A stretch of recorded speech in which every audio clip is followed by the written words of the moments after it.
The crowd's laughter cut deeper than the Montana wind. Elena Ward stood frozen in the town square, her threadbare dress clinging to her trembling frame as the man who'd summoned her, paid for her passage across a continent, looked her up and down with disgust twisting his features.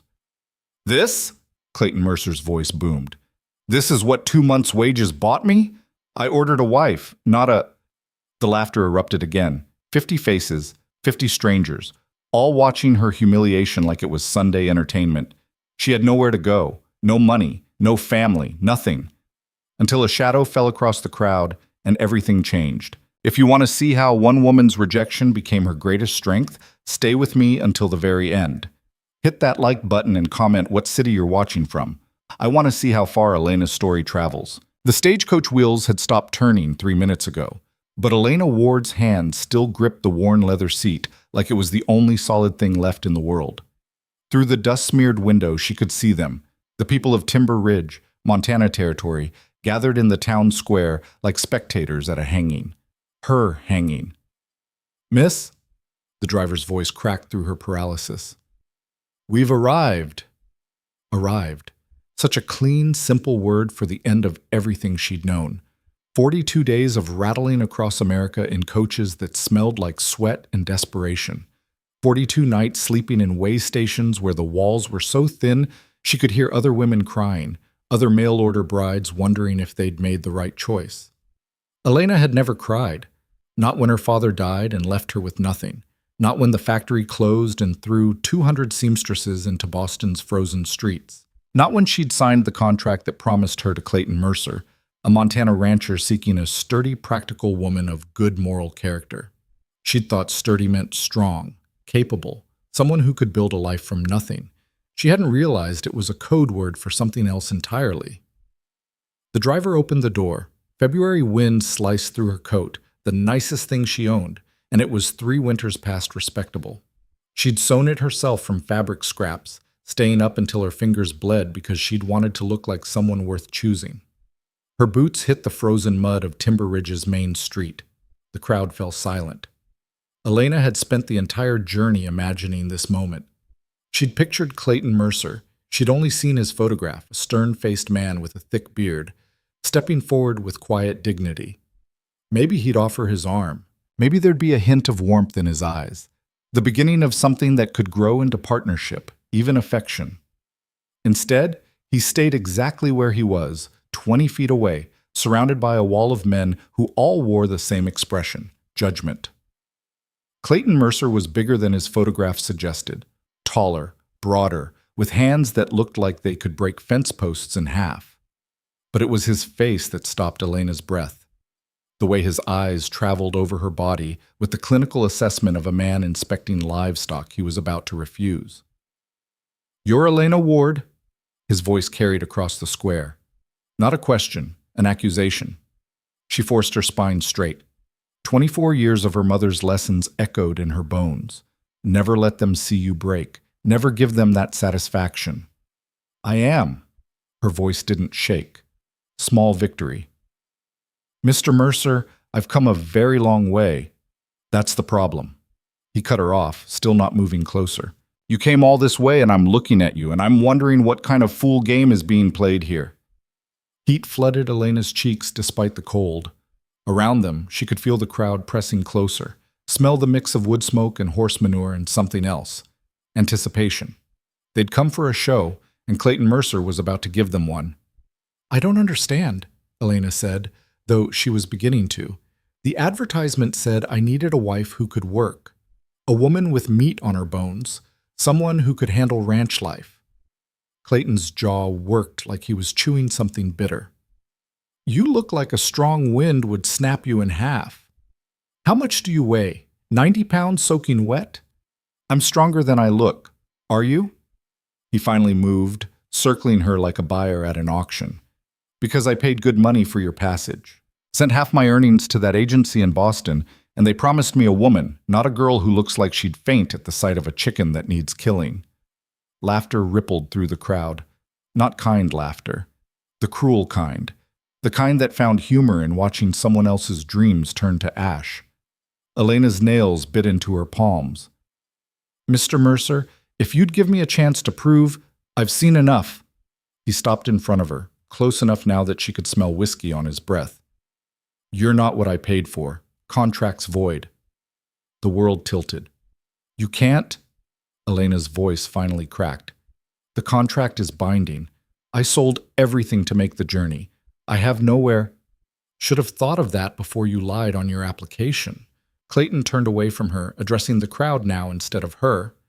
Let this be a lesson, boys. Those agencies will say anything to make a sale. Strong, capable, ready for frontier life. He spat into the frozen mud. What I got was a fancy Boston girl who probably can't tell a horse from a mule. I can work. Elena heard the desperation creeping into her voice and hated it. I was a seamstress. I can sew anything, mend anything. I can cook. I don't need a seamstress. Clayton's voice was flat, final. I need a wife who can help run a ranch. You're useless to me. The word hung in the cold air like a noose. Useless. Around her the crowd had grown, women in their heavy skirts and wool shawls, watching with expressions that ranged from pity to satisfaction. Men in their work clothes, some looking uncomfortable, others grinning like this was the best entertainment they'd had all month. Elena saw her future collapsing in real time. No money for passage back to Boston. She'd spent her last dollar on the stagecoach. No family to return to. No job waiting.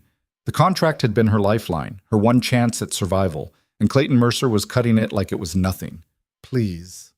The word tasted like poison, but she said it anyway. Mr. Mercer, I'm begging you. I traveled 42 days to be here. I gave up everything. That's your mistake, not mine. I have nowhere to go. Again. He turned back to face her, and Elena saw something ugly flash across his features.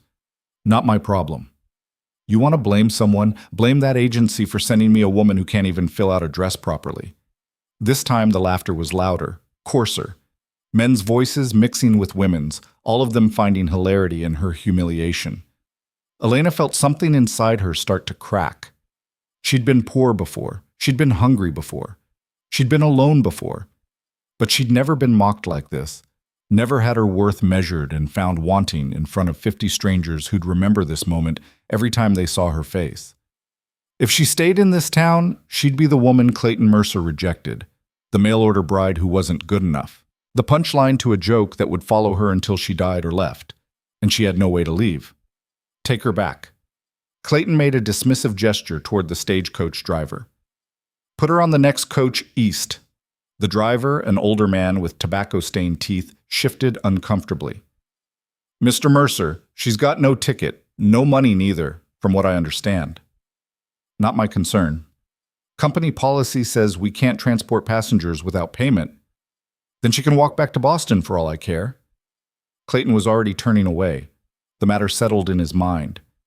Show's over, folks. Let's get to the real business of the day. The crowd began to disperse, conversations resuming, lives continuing like nothing had happened, like Elena wasn't standing there with her entire existence crumbling around her feet. The driver looked at her with genuine sympathy. Miss, I'm sorry, but I can't help you. Company rules. I understand. Elena's voice came from somewhere far away. She was watching herself from a distance now, seeing this moment like it was happening to someone else. The girl in the threadbare coat. The woman nobody wanted. The driver climbed back onto his coach, and within minutes, the stagecoach was gone. Headed south to the next town, the next delivery, the next person whose life was about to change. Elena stood alone in the town square. The sun was already sinking toward the mountains. In another hour, it would be dark. In 2 hours, the temperature would drop below freezing. She had no money for a room, no friends to shelter her. The few people still lingering in the square were giving her wide berth, like failure was contagious. She should feel terrified, should feel panic clawing at her throat. Instead, she felt nothing, just a vast, empty coldness that had nothing to do with the Montana winter. Well? A woman's voice, sharp and curious. That was quite a spectacle. Elena turned to find a woman about her own age, blonde and pretty in a calculated way, studying her with the kind of interest usually reserved for exotic animals. Behind her stood 2 other women, both watching Elena like she was something that had washed up on shore. I'm Margaret Hollis, the blonde woman said. That's Sarah and Anne. She gestured vaguely at her companions. We run the boarding house on 3rd Street. I suppose you're looking for a room. Hope flickered, stupid and desperate. Yes, I need $2 a week, payment in advance. The hope died. I don't have any money. Pity. Margaret's smile didn't waver. There's always the church, I suppose. Father Mackenzie sometimes lets vagrants sleep in the back room if they're truly desperate. I'm not a vagrant. Elena heard the steel in her own voice, was surprised she could still find it. You're a woman Clayton Mercer didn't want. Margaret leaned closer, voice dropping to something almost confidential. Let me give you some advice, girl. This town doesn't have much use for women who can't pull their weight. You're small, you're weak, and now everyone knows you're not good enough for even a second-rate rancher like Clayton Mercer. Whatever you thought you'd find here, it's not going to happen. Anne, the quieter of Margaret's companions, spoke up. That's harsh, Maggie. It's honest. Margaret straightened, already losing interest. Honestly, you'd be better off trying your luck in Helena. At least there you could find work in a saloon or a laundry. Here? She looked around the small town with its single main street, its handful of shops and houses. Here, you're just going to starve slowly while everyone watches. They walked away, their skirts swishing through the frozen mud, their voices carrying back in fragments of conversation that had nothing to do with Elena's crisis. The sun dropped another inch toward the horizon. Elena made herself move. One foot in front of the other, walking down the main street of Timber Ridge with no destination in mind. Just movement, because standing still meant thinking, and thinking meant acknowledging the full scope of her situation. She passed the general store, where a man was closing up for the day. He saw her, looked away quickly. She passed the saloon, where raucous laughter spilled into the street. Through the window, she could see Clayton Mercer holding court, a glass in his hand, surrounded by men who were probably hearing the story of the mail-order bride who wasn't worth keeping. She passed a small restaurant, where the smell of roasting meat made her stomach clench with hunger she couldn't afford to satisfy. At the edge of town, where the buildings gave way to open land and the mountains rose like walls in the distance, Elena finally stopped. The cold was starting to bite through her coat now. Her feet were numb in her worn boots. Above her, the sky was turning that particular shade of blue-purple that meant twilight was almost over. She had two choices. She could go back to town, throw herself on the mercy of that priest Margaret had mentioned, become a charity case until she could find some way to earn passage back east. Back to Boston, where there was nothing waiting for her but more poverty, more struggle, more proof that she was exactly what Clayton Mercer had said, not enough. Or she could walk into those mountains and let the cold take her. Quick, final. An end to the constant fighting, the endless grasping for survival in a world that had made it clear she wasn't wanted.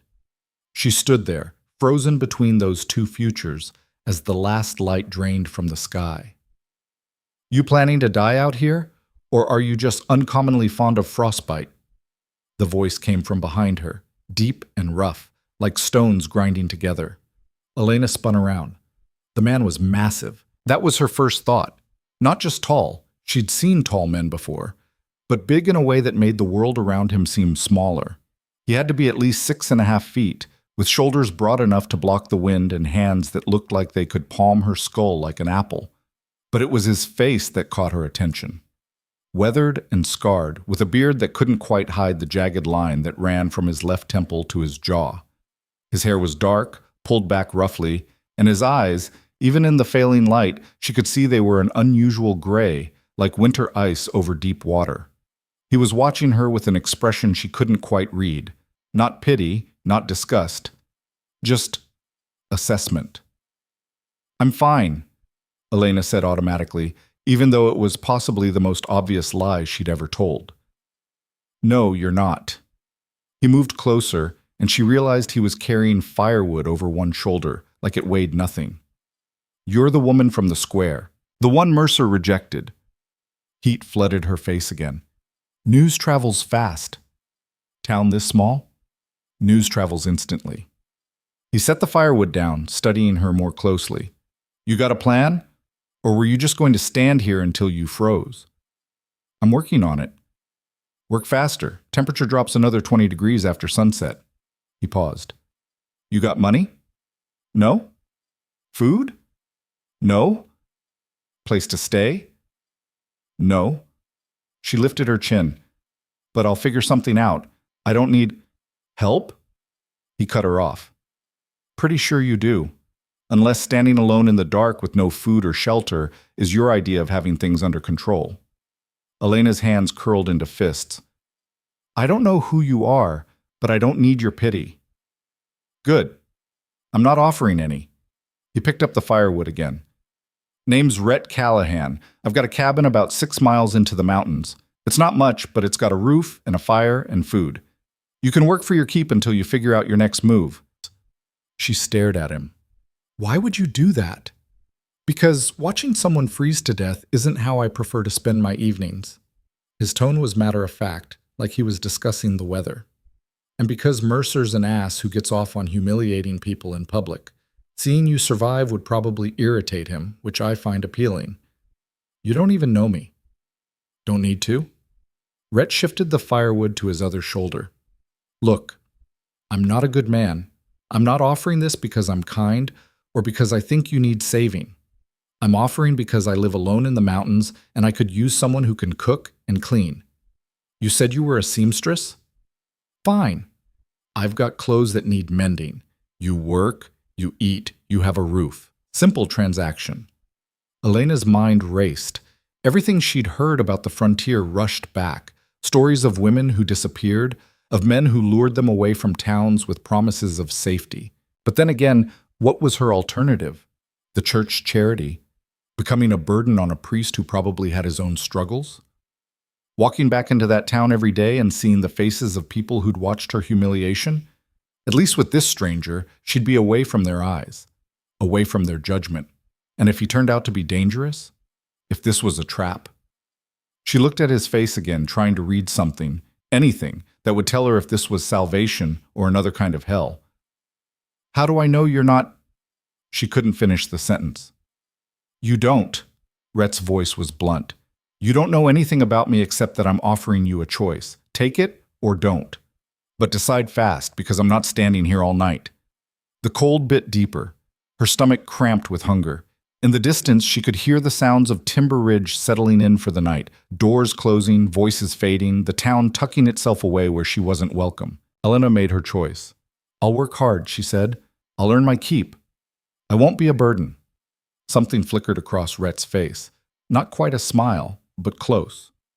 We'll see. Come on. It's a long walk. He started moving, his stride long and sure, not waiting to see if she'd follow. Elena looked back at Timber Ridge one last time, at the lights beginning to glow in windows, at the town that had rejected her before she'd even had a chance to prove herself. Then she turned away and followed the mountain man into the darkness. The walk was brutal. Rhett set a pace that would have been challenging for a fit man, and Elena was neither fit nor a man. Within the first mile, her legs were screaming.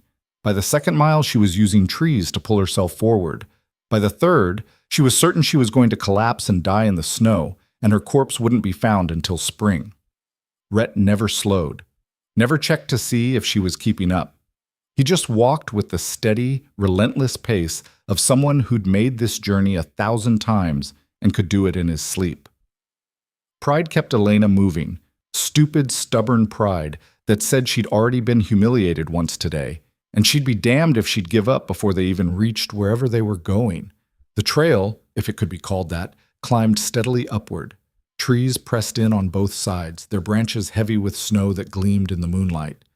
Elena's breath came in ragged gasps, creating clouds of vapor that froze in the air. How much farther? She finally asked, hating the weakness in her voice. 2 miles. 2. More. Miles. She wanted to cry, wanted to sit down in the snow and give up, wanted to scream at this impossible man who walked through the mountains like he was strolling through a park. Instead, she put one foot in front of the other and kept going. Rhett finally stopped at a small clearing where a frozen stream cut through the rocks. Drink, he said, breaking the ice with his boot and gesturing to the water. Elena knelt, her hands shaking so badly she could barely cup the water. It was so cold it made her teeth ache, but she was desperately thirsty. When she looked up, Rhett was watching her with that same unreadable expression. "You're tougher than you look," he said. Clayton Mercer didn't think so. "Clayton Mercer's an idiot." Rhett turned away. "Last mile's the hardest. Stay close. Bears sometimes use this trail." "Bears?" Elena's voice rose. "There are bears?" "It's winter. They're mostly hibernating." He started walking again. Mostly. The last mile was indeed the hardest. The trail grew steeper, rockier, and Elena's legs were beyond pain into some new realm of suffering she hadn't known existed. She fell twice, catching herself on frozen branches that cut through her gloves. Rhett didn't help, didn't offer his hand, just waited silently until she got back up, then continued walking. By the time the cabin came into view, Elena was ready to collapse. It wasn't much. A single-room structure built from logs and chinked with mud, with a stone chimney and a door made from rough-hewn planks. But smoke was rising from the chimney, and through the single window she could see the glow of what must be a fire left banked for Rhett's return. It was the most beautiful thing Elena had ever seen. Rhett pushed the door open, and warmth hit Elena like a physical force. She stumbled inside, her frozen body suddenly aware of just how cold she'd been. The cabin was sparse. A stone fireplace dominated one wall, with a bed on one side and a rough table with 2 chairs on the other. Shelves lined another wall, holding supplies, and in the corner sat a wood stove. Animal pelts covered the floor and the bed. Everything was functional, nothing decorative, but it was warm, and it was shelter. Rhett set the firewood down and moved to the fireplace, stirring the coals and adding fresh wood with practiced efficiency. Within minutes, flames were crackling, throwing dancing light across the rough walls. "Sit," he said, gesturing to one of the chairs. "I'll get food." Elena sat before her legs gave out. The warmth was making her dizzy, making her aware of every ache, every bruise from her falls, every place where the cold had bitten deepest. Rhett moved around the cabin with quiet efficiency, pulling out bread and dried meat, a jar of what looked like preserves. He set it on the table in front of her without ceremony. "Eat." Elena didn't need to be told twice. The bread was rough and dense, the meat tough and salty, but it was food, and her body craved it desperately. She ate without speaking, without looking up until the worst of the hunger had dulled. When she finally stopped, she found Rhett watching her again. "Thank you," she said quietly. He nodded once. "Rules," he said. "Since you're staying." Elena straightened, trying to look more alert than she felt. "You work for your keep. That means cooking, cleaning, mending, whatever needs doing. I'm gone most days, hunting or checking traps. You stay here. You keep the fire going. You prepare food. Clear?" "Clear." "Second rule. What happens in this cabin stays in this cabin. I don't talk about my business. You don't talk about yours. I don't have any business. Everyone has business." His gray eyes were hard. "Third rule. You decide to leave. You tell me first. These mountains will kill you if you don't know what you're doing. Fourth rule. You sleep there." He pointed to the bed. "I sleep here." He gestured to a pile of furs near the fireplace. Elena felt her face heat. "I can't take your bed." "You can, and you will. I've slept on worse." He stood abruptly. "There's a water barrel outside, left of the door. Use the basin over there to wash. I'll be outside checking the perimeter. You should sleep. Tomorrow, work starts." He was gone before she could respond, the door closing behind him with a solid thunk. Elena sat alone in the warm cabin, listening to the fire crackle and the wind howl outside, and for the first time in 42 days she allowed herself to cry. Not because of Clayton Mercer's rejection, not because of the humiliation in the town square, but because she was alive. Against all odds, despite everything, she had survived the day, and tomorrow she would survive again. Elena woke to the smell of coffee and the sound of an axe biting into wood. For a moment she couldn't remember where she was. The ceiling above her was rough logs instead of water-stained plaster. The air was cold but clean, smelling like pine and wood smoke instead of the coal smoke and garbage that permeated Boston. Then memory crashed back. Montana, Clayton Mercer, the rejection, Rhett Callahan. She sat up quickly, wincing at the pain in her muscles. Every part of her body hurt from yesterday's climb. Her legs felt like they'd been beaten with clubs. Through the window, she could see Rhett outside, methodically splitting logs with an axe that looked like it weighed as much as she did. Each swing was precise, powerful, splitting the wood with a crack that echoed through the clearing. The fire was already going, and a pot of coffee sat warming on the edge of the fireplace. Beside it was a plate with bread and what looked like fried eggs. Elena stood slowly, her body protesting every movement. She'd slept in her dress, she had nothing else, and it was wrinkled and travel-stained. Her hair was a disaster, falling out of its pins in tangled waves. She used the water in the basin to wash her face and hands, the cold making her gasp. Then she attempted to do something with her hair, pulling it back as neatly as she could manage without a mirror. The cabin looked different in daylight, smaller somehow, but also more solid. She could see the care that had gone into its construction, the way the logs fit together, the quality of the chinking, the solid stones of the fireplace. This wasn't a temporary shelter. This was a home. The door opened and Rhett stepped inside, bringing a gust of cold air with him. He looked at her briefly, nodded, then moved to the fireplace. "Eat," he said, the same command as last night. Elena sat and ate. The eggs were cooked simply but well. The bread was the same dense, filling kind from dinner. The coffee was strong enough to strip paint, but it was hot, and it woke her up. Rhett poured his own coffee and sat across from her, studying her in the daylight. "You look less like you're going to die," he observed. "I feel less like I'm going to die." "Good." He took a long drink of coffee.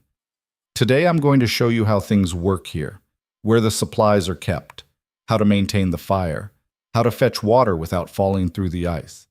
You'll need to know all of it if I'm going to be gone during the day." "Where do you go?" "Trap lines. Hunting. Sometimes to town for supplies, though not often." He set his cup down. "You have questions?" Elena had 1,000 questions. She picked the most practical one. "How long do the winters last here?" "Another 2, maybe 3 months of hard snow. April usually thaws enough for the trails to open properly." 3 months. 3 months trapped in these mountains with this stranger. "What do you trap?" she asked. "Beaver, mostly. Some mink, fox, if I'm lucky. The pelts sell well in Helena." "Is that how you make your living?" "Part of it." He didn't elaborate. They finished breakfast in silence. Then Rhett stood, and Elena's education began. He showed her the root cellar dug into the hillside behind the cabin where he kept potatoes, carrots, onions, and apples packed in straw. He showed her the smokehouse where meat hung in strips, curing over low fires. He showed her how to break the ice on the water barrel without cracking the wood, how to bank the fire so it would last all night, how to read the wind to predict when a storm was coming. He spoke in short, clipped sentences, demonstrating once and expecting her to remember.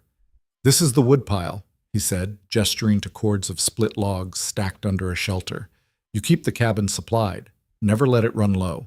How much should I bring in at a time?" "Enough to last the day, plus extra in case I don't make it back before dark." "Does that happen often?" "Sometimes." He moved on to the next lesson, showing her the supply shed where flour, salt, sugar, and other staples were stored in sealed containers. Elena tried to absorb everything, but it was overwhelming. She'd lived her entire life in cities where water came from pumps and heat came from coal delivered by vendors. This world of constant preparation, of reading weather and seasons, of physical labor just to maintain basic survival. It was completely foreign. "You're quiet," Rhett observed as they walked back toward the cabin. "I'm trying to remember everything." "You won't. Not at first." He paused at the cabin door. "You'll make mistakes. Don't lie about them. Tell me what went wrong so I can help you fix it." Something in his tone made her look at him more closely. "Why are you really doing this?" she asked. "The truth this time." Rhett was silent for a long moment, his gray eyes distant.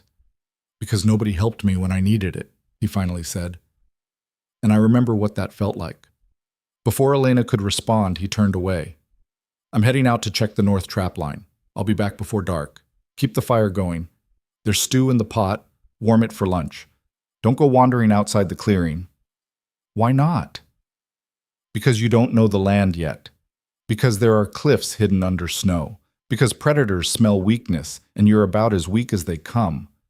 It should have stung, but Elena heard no malice in his words, just fact. "I'll stay close," she promised. Rhett nodded, gathered his rifle and pack, and disappeared into the trees without another word. Elena stood in the clearing, watching until he vanished into the forest. Then she turned back to the cabin, her new home, at least for now, and began the work of survival. The days fell into a pattern. Rhett left at dawn and returned at dusk. Elena kept the cabin warm, prepared meals, and slowly began to learn the rhythm of mountain life. It was harder than anything she'd ever done. Hauling water was a nightmare. The barrel was outside, and breaking the ice each morning left her hands raw and aching even through her gloves. Carrying the buckets inside without spilling was an art she hadn't mastered. The first 3 days, she soaked her skirts in the cabin floor until Rhett wordlessly showed her how to carry them properly, weight balanced, steps small and sure. Keeping the fire going was a constant battle. Let it die, and the cabin would be freezing within an hour. Feed it too much, and they'd run through wood too fast. Elena learned to read the flames, to know when to add logs and when to let them burn down. Cooking over an open hearth was nothing like the coal stove she'd used in Boston. Everything either burned or came out raw. It took her a week to figure out the right distance from the flames, the right timing, the way to test if bread was done or if meat was cooked through. Rhett never complained. He ate whatever she prepared, even when it was nearly inedible. He'd simply nod, finish his plate, and say, "Try again tomorrow." She did. Every day she tried again. And slowly, so slowly she almost didn't notice, she got better. The bread stopped burning. The stew actually tasted like stew. She learned which herbs Rhett had dried and how to use them. She figured out how to keep her skirts from catching fire while working at the hearth. Her hands, soft and pale from sewing work, developed calluses. Her arms, weak from factory life, began to build muscle from hauling water and wood. Her legs grew stronger from the constant movement, the endless cycle of fetch and carry that mountain living demanded. Rhett spoke little, but he watched everything. She'd catch him studying her when she thought he wasn't looking, his expression unreadable. On the 10th day, he brought her a coat. "Found it in town," he said, dropping it on the table. "Owner died last winter. Widow sold his things. It'll fit you better than that thing you're wearing." The coat was men's size, heavy wool lined with fur, with deep pockets and sturdy buttons.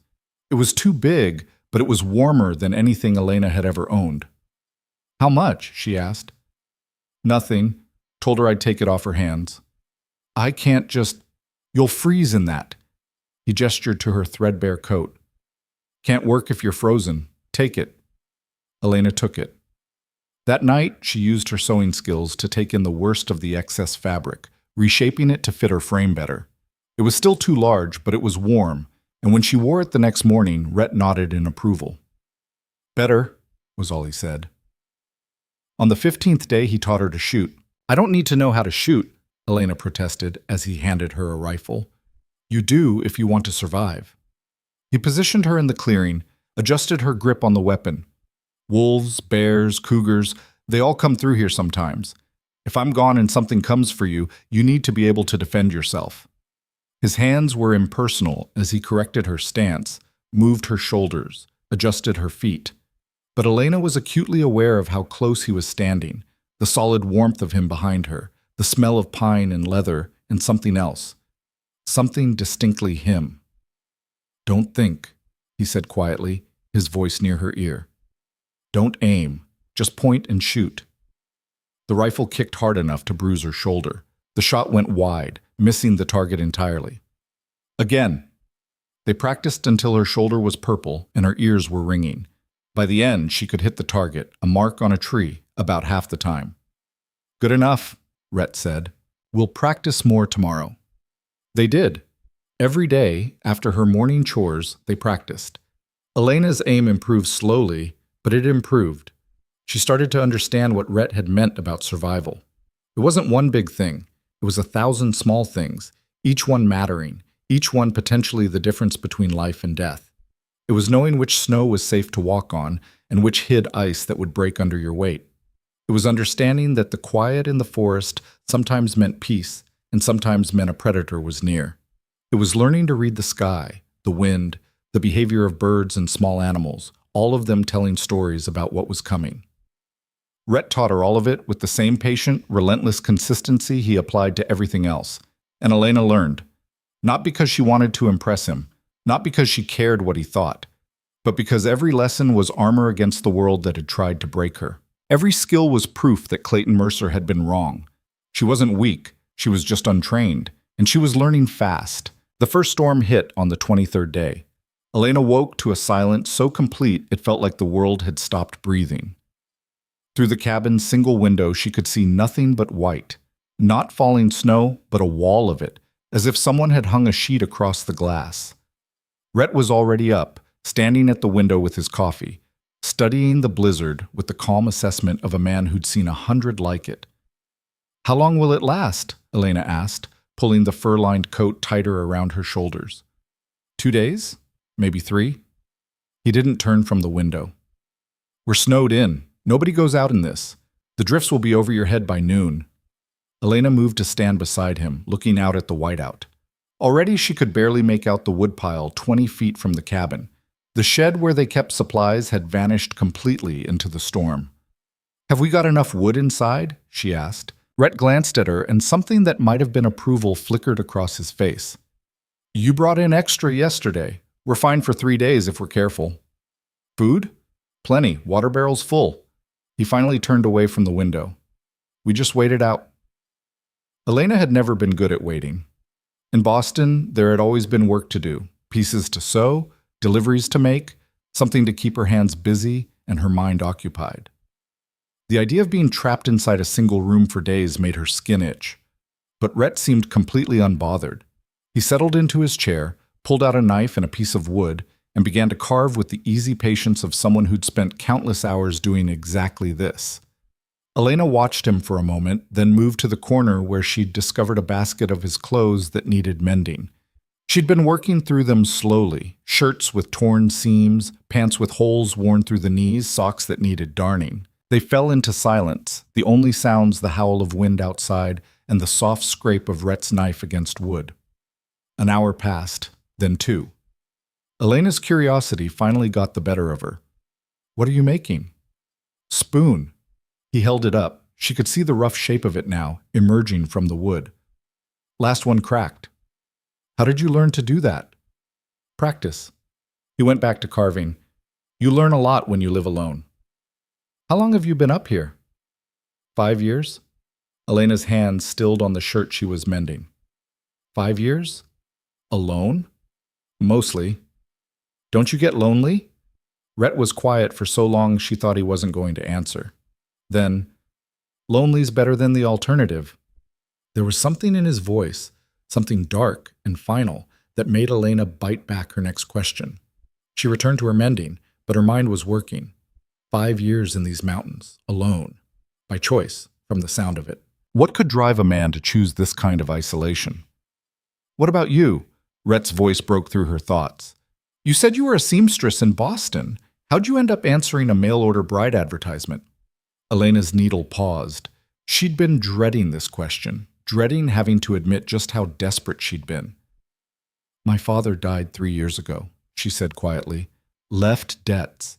I sold everything to pay them, thought I could make it on my own. Got work at a garment factory." She pulled the thread tight, watching the tear close. "Factory closed last October. 200 of us out of work, middle of winter. I tried to find other jobs, but there was nothing. I was 3 weeks from being put out on the street when I saw the advertisement." Clayton Mercer's advertisement. Yes. The memory still burned. It promised security, a home, partnership. I thought, she shook her head, I thought it was a chance to build something, to be more than just another woman scrambling to survive in a city that didn't care if I lived or died. And instead you got humiliated in front of a whole town. Yes. Rhett was quiet again, his knife moving in steady strokes. "Mercer's a fool," he said finally. "But you're better off. Marriage to him would have been worse than what happened in that square." "You know him?" "Know of him. He's got a reputation, works his hands hard, treats his animals harder, goes through wives like most men go through horses." He glanced up at her. "You would have been miserable." I would have had a roof over my head. A roof's not worth much if you're dead inside. Elena studied him in the firelight. Is that what happened to you? Something that killed you inside? Rhett's hands stopped moving. For a moment, she thought she'd crossed a line, pushed too hard into territory he'd marked as forbidden. Then he set down the half-carved spoon and looked at her directly, his gray eyes hard as stone. I was a soldier, he said. Did things I'm not proud of. Saw things that don't leave you. When the war ended, I tried to go back to normal life. Lasted about 6 months before I realized normal wasn't possible anymore. So I came here. You're running away. Maybe. He picked up the spoon again. Or maybe I'm just choosing a different kind of life. One where the only person I can fail is myself. The wind howled louder, rattling the shutters. Snow hissed against the walls like thrown sand. Elena thought about his words as she worked. A different kind of life. Was that what she was doing too? Not running away from Clayton Mercer's rejection, but running towards something else? Something she couldn't quite name yet, but could feel taking shape with every log she carried, every meal she prepared, every time she raised the rifle and felt its weight settle into her shoulder. Can I ask you something? She said. You just did. Another thing. Rhett waited. Why did you really bring me here? The truth. He was quiet for so long she thought he wouldn't answer. Outside, the storm raged on, sealing them away from the world. I saw the look on your face, Rhett said finally. In that town square. I've seen that look before. On men's faces during the war, right before they gave up. He met her eyes. I didn't want to see it again. Something cracked open in Elena's chest. Not pity. She didn't think Rhett would accept pity. But understanding. Recognition of one broken person seeing another and refusing to let them shatter completely. Thank you, she whispered. Rhett nodded once and returned to his carving. They spent the rest of the day in companionable silence, the storm raging outside while they worked inside. Two solitary souls sharing space and warmth, and something that wasn't quite friendship yet, but was moving in that direction. By the second day, the cabin felt like it was shrinking. Elena had never been confined like this. Even in the worst Boston winters, she could at least step outside, walk to the corner, see sky. Here, opening the door meant facing a wall of snow that had drifted halfway up the frame. Rhett seemed unaffected. He carved. He maintained the fire. He moved through the small space with the ease of long practice. But Elena felt the walls pressing in. Her legs ached from inactivity. Her hands itched for something to do beyond mending. She'd finished all his clothes that needed repair and was now inventing projects just to keep busy. You're pacing, Rhett observed from his chair. I'm not pacing. You've walked from the bed to the door 7 times in the last 10 minutes. Elena stopped, frustrated. I'm not used to being still. I noticed. He set down his carving. Come here. She approached warily. Rhett reached under his bed and pulled out a long wooden case. When he opened it, Elena saw pieces of metal and wood, a rifle, disassembled. If you need something to do with your hands, learn this, he said. Every person living out here needs to know how to maintain their weapons. Can't shoot if the rifle's jammed. For the next hour, Rhett taught her the mechanics of the rifle, how to take it apart, clean each piece, check for damage, reassemble it. His hands were patient, showing her again when she fumbled, never growing frustrated when she had to ask him to repeat something. Why does this matter so much to you? Elena asked as she carefully fitted the trigger mechanism back into place. Teaching me all these things. Because knowledge is the only thing that can't be taken from you. He watched her work. You can lose money, lose property, lose people. But what you know, how to survive, how to fight, how to think, that stays with you. Makes you dangerous in the right way. Dangerous? To people who'd rather you stay weak and dependent. He nodded at the rifle. Finish assembling it. Elena did, her fingers moving with increasing confidence. When she held up the completed rifle, Rhett examined it briefly, then nodded. Good. Again. This time, I'll time you. They practiced for hours. By the time Rhett declared them done for the day, Elena could disassemble and reassemble the rifle in under 3 minutes. Fast enough to save your life if you need to, Rhett said. We'll work on getting it faster. That night, as the storm continued to rage outside, Elena lay in Rhett's bed. She'd stopped protesting about taking it after the first week and thought about everything she'd learned in less than a month. How to read weather, how to maintain a fire, how to cook over open flame, how to shoot, how to survive. But more than that, she was learning who she was when nobody was watching. When there was no factory supervisor judging her output, no landlord demanding rent, no society telling her what a proper woman should be. Up here, she was just Elena. And Elena was becoming someone she barely recognized, someone harder, stronger, someone who could take a rifle apart in the dark if she needed to.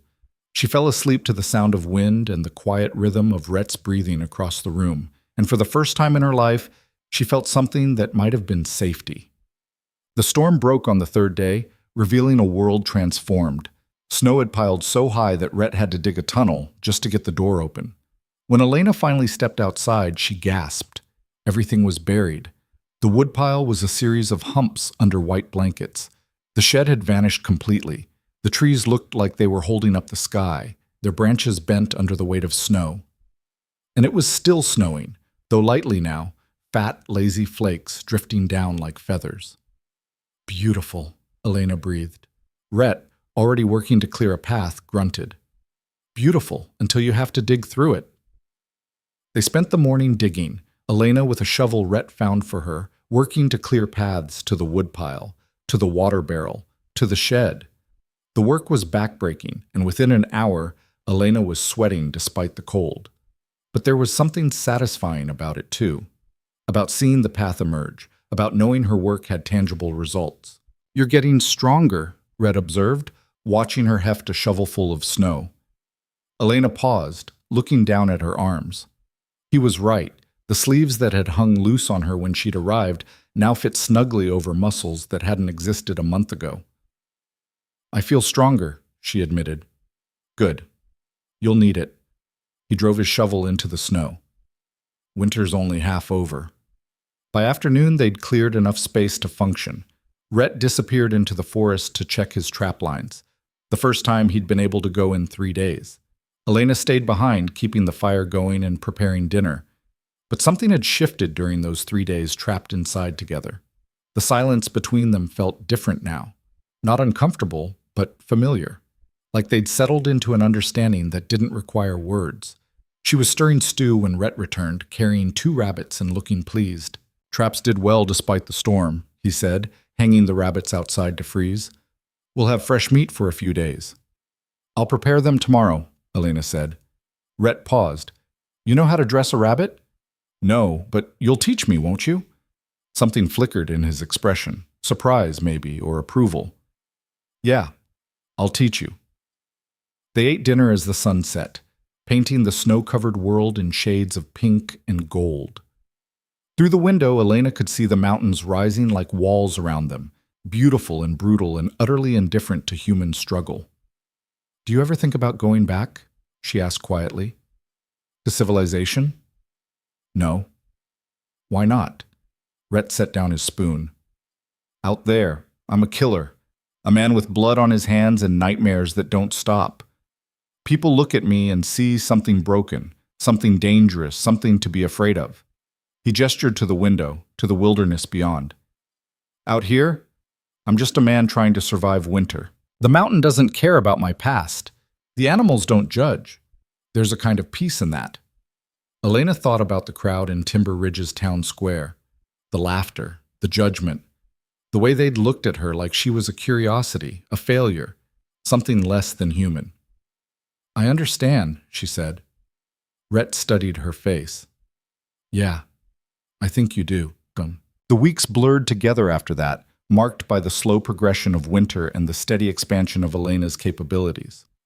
Rhett taught her to dress game, rabbits first, then later a deer he brought down.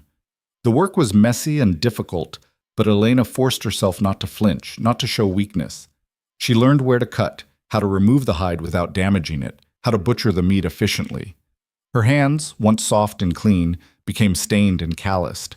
Her nails, which she'd kept neat out of habit, broke and grew back stronger. She learned to read the forest the way Rhett did, to see the track of a fox in the snow, to identify which trees were dying, and would provide good firewood, to know which plants could be used for medicine and which were deadly. He taught her to set snares, to build deadfall traps, to think like prey so she could hunt like a predator. The key, Rhett explained as they crouched in the snow, building a trap for rabbits, is understanding what the animal wants. Food, safety, warmth. Put those things in reach, but make them cost something. Make them choose between fear and hunger. And hunger usually wins. Hunger always wins. Elena thought about that as they finished the trap. About her own hunger, not just for food, but for purpose, for meaning, for proof that she was more than what Clayton Mercer had said she was.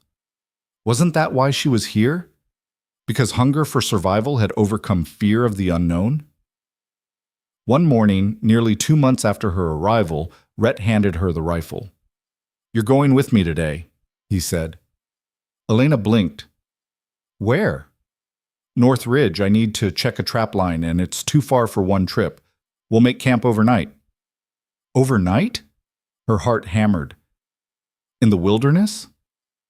"You need to learn." His tone brooked no argument. "You've learned cabin survival. Now you learn wilderness survival." They packed quickly. Bedrolls, food, water, rope, knives, the rifle, and a second smaller gun Rhett strapped to his belt. Elena wore her fur-lined coat and the boots Rhett had traded for in town, stuffed with wool socks to keep her feet warm. The trek was harder than any she'd done before. They climbed steadily upward, following paths that Elena could barely distinguish from the surrounding forest. Her legs burned. Her lungs ached in the thin, cold air, but she kept pace. Rhett set his traps, checking each one, resetting those that were empty, collecting the pelts from those that had caught something. He worked with efficient precision, wasting no movement. "How did you learn all this?" Elena asked as they hiked between trap sites. "My grandfather. He was a mountain man back before the territories got crowded. Taught me young, said cities were where men went to forget how to live." Rhett ducked under a low branch. Turns out he was right. By late afternoon, they'd reached a small clearing on the ridge. Rhett deemed it suitable for camp. "Start gathering firewood," he instructed. "Dead branches only. They burn cleaner. I'll set up the shelter." Elena did as she was told, ranging out from the clearing to collect armfuls of dry wood. When she returned, Rhett had built a simple lean-to using pine branches and the canvas he'd carried. He taught her how to build a proper fire. Not the kind they used in the cabin's fireplace, but a wilderness fire, built to throw heat while using minimal wood. "Out here, everything's about efficiency," he said as he struck flint to steel, coaxing sparks into the tinder Elena had gathered. "Waste means death." They ate dried meat and hard bread, washing it down with snow melted over the fire. As darkness fell, the temperature plummeted. Elena had never been in wilderness like this. No walls, no roof, nothing between her and the infinite black sky except firelight and canvas. Every sound made her jump, the crack of branches, the rustle of wind, the distant howl of something she didn't want to identify. "Relax," Rhett said quietly. "Fire keeps most things away, and I'm here. What if something attacks?" "Then we fight." He said it like it was obvious. "But nothing's going to attack. We're too high up. Most predators are in the valleys hunting easier prey." Despite his reassurance, Elena barely slept. She dozed fitfully, waking at every noise, watching the fire burn lower, watching Rhett keep watch with the patient stillness of a man who'd done this 1,000 times.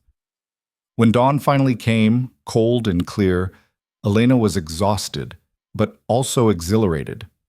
She'd survived a night in the wilderness. Something that had seemed impossible 2 months ago was now just another thing she'd done. They broke camp efficiently, scattering the fire and removing traces of their presence. "Why do we do that?" Elena asked. "Respect," Rhett said. "For the land and for the animals that live here. We take what we need, we leave the rest undisturbed." They spent the day checking the remaining traps before heading back. By the time the cabin came into view, Elena's legs were trembling with exhaustion. But she'd made it, both ways, without complaint, without needing to be carried or helped. Rhett noticed. As they stepped inside the warm cabin, he turned to her. "You did well," he said. 2 words, but coming from him, they meant everything. "Gekämpft," March arrived with violent winds that shook the cabin and made the trees sound like they were screaming. Elena had grown used to the isolation now, used to the silence that stretched between her and Rhett, comfortable and unforced, used to the rhythm of mountain life, wake, work, eat, sleep, repeat. But something was changing. She could feel it in the way Rhett watched her when he thought she wasn't looking, in the moments when their hands brushed while working and neither pulled away immediately, in the way the cabin, which had felt huge at first, now felt almost too small for the tension building between them. One evening, as they sat by the fire after dinner, Rhett finally spoke what had been hanging unspoken in the air. "You've changed," he said. Elena looked up from the shirt she was mending. "How?" "When you first came here, you looked like a ghost, pale, thin, like you were already half dead." He paused. "Now you look alive." She set down her sewing, considering. He was right. She'd gained weight. Not much, but enough that her clothes fit better, that her face had lost its hollow look. Her skin, pale from factory work, had gained color from outdoor work. Her arms and legs, once stick-thin, now showed muscle. But it was more than physical. "I feel different," she admitted. "In Boston, I was always trying to be what other people needed. The perfect daughter, the productive worker, the grateful charity case." She met his eyes. "Here, I'm just myself, learning to be enough on my own terms." "You are enough." Rhett's voice was rough. "You were always enough." Mercer was just too stupid to see it. Something hot and unexpected unfurled in Elena's chest. "You barely know me. I know you've carried water in a blizzard without complaining. I know you learned to shoot in 2 weeks what takes most people 2 months. I know you hiked 8 miles with blisters bleeding through your boots and didn't say a word about it." He leaned forward. "I know strength when I see it, Elena, and you've got it in spades." She couldn't look away from him, couldn't breathe properly. The cabin felt impossibly small, impossibly warm. "Rhett!" A howl split the night. Close, too close. Rhett was on his feet instantly, rifle in his hands, moving to the window. Elena grabbed the second gun, her heart hammering. "Wolves," Rhett said quietly. "Pack, sounds like. 3, maybe 4. Another howl answered the first, then another. "They're circling," Elena whispered. "They smell the meat in the smokehouse." Rhett checked his rifle. "Stay inside, keep the fire bright. They won't come near the cabin."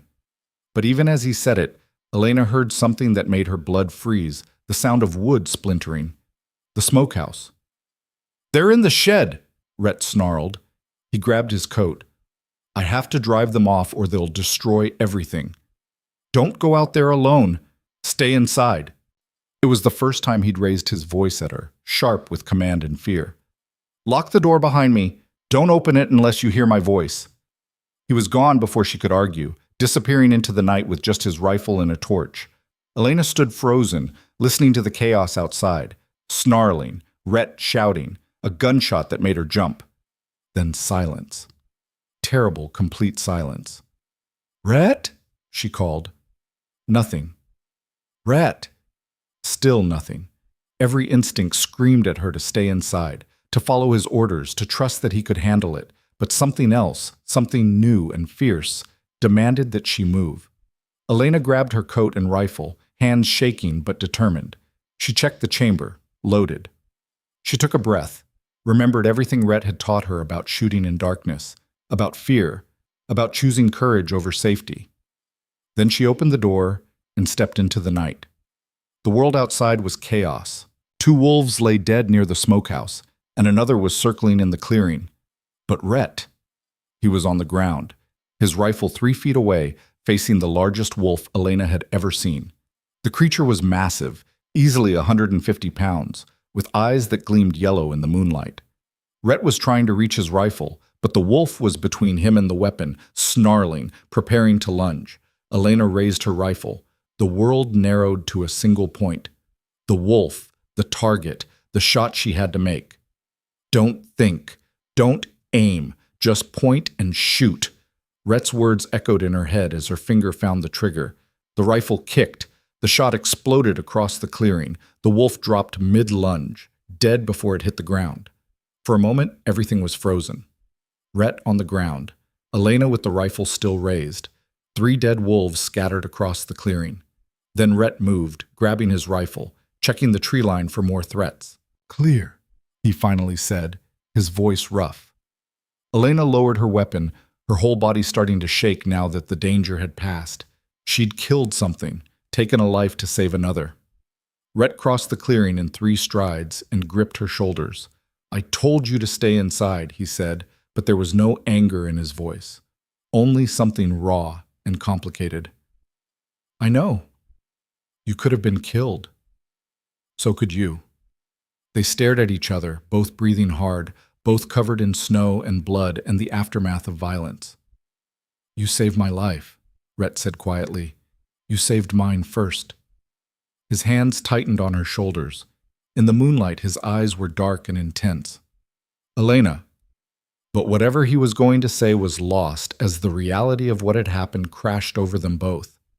They'd survived, together. Rhett pulled her against his chest, his arms wrapping around her in a fierce embrace that had nothing to do with romance and everything to do with the primal relief of still being alive. Elena clung to him, feeling his heart hammer against her cheek, feeling her own pulse slowly return to normal. When they finally pulled apart, something between them had fundamentally shifted. They were no longer landlord and tenant, no longer teacher and student. They were partners. Equals. 2 people who'd looked death in the face and refused to blink, and as they worked together to drag the wolf carcasses away from the cabin, to check the damage to the smokehouse, to clean their weapons and secure their home, Elena realized something that should have terrified her, but somehow didn't. She trusted Rhett Callahan with her life, and judging by the way he looked at her as they finally stumbled back inside the warm cabin, bloody and exhausted and alive, he trusted her with his. The morning after the wolf attack, Elena woke to find Rhett already outside skinning the carcasses with methodical precision. Through the window, she watched his hands work, steady, efficient, wasting nothing. The pelts would bring good money in town, he'd explained the night before, once they'd finally caught their breath and tended to the minor scratches they'd both sustained. But it was more than practicality driving him now. Elena could see it in the set of his shoulders, the controlled violence of each cut. He was working through something, processing the fact that he'd nearly died, that she'd disobeyed his direct order, that everything could have gone catastrophically wrong. She dressed quickly and stepped outside. The clearing looked different in daylight, the blood already covered by fresh snow. The only evidence of last night's violence, the 3 wolf pelts stretched on frames and Rhett's rigid posture. "You're angry with me," Elena said quietly. "No." His knife continued its work. "I'm angry with myself." "For what?"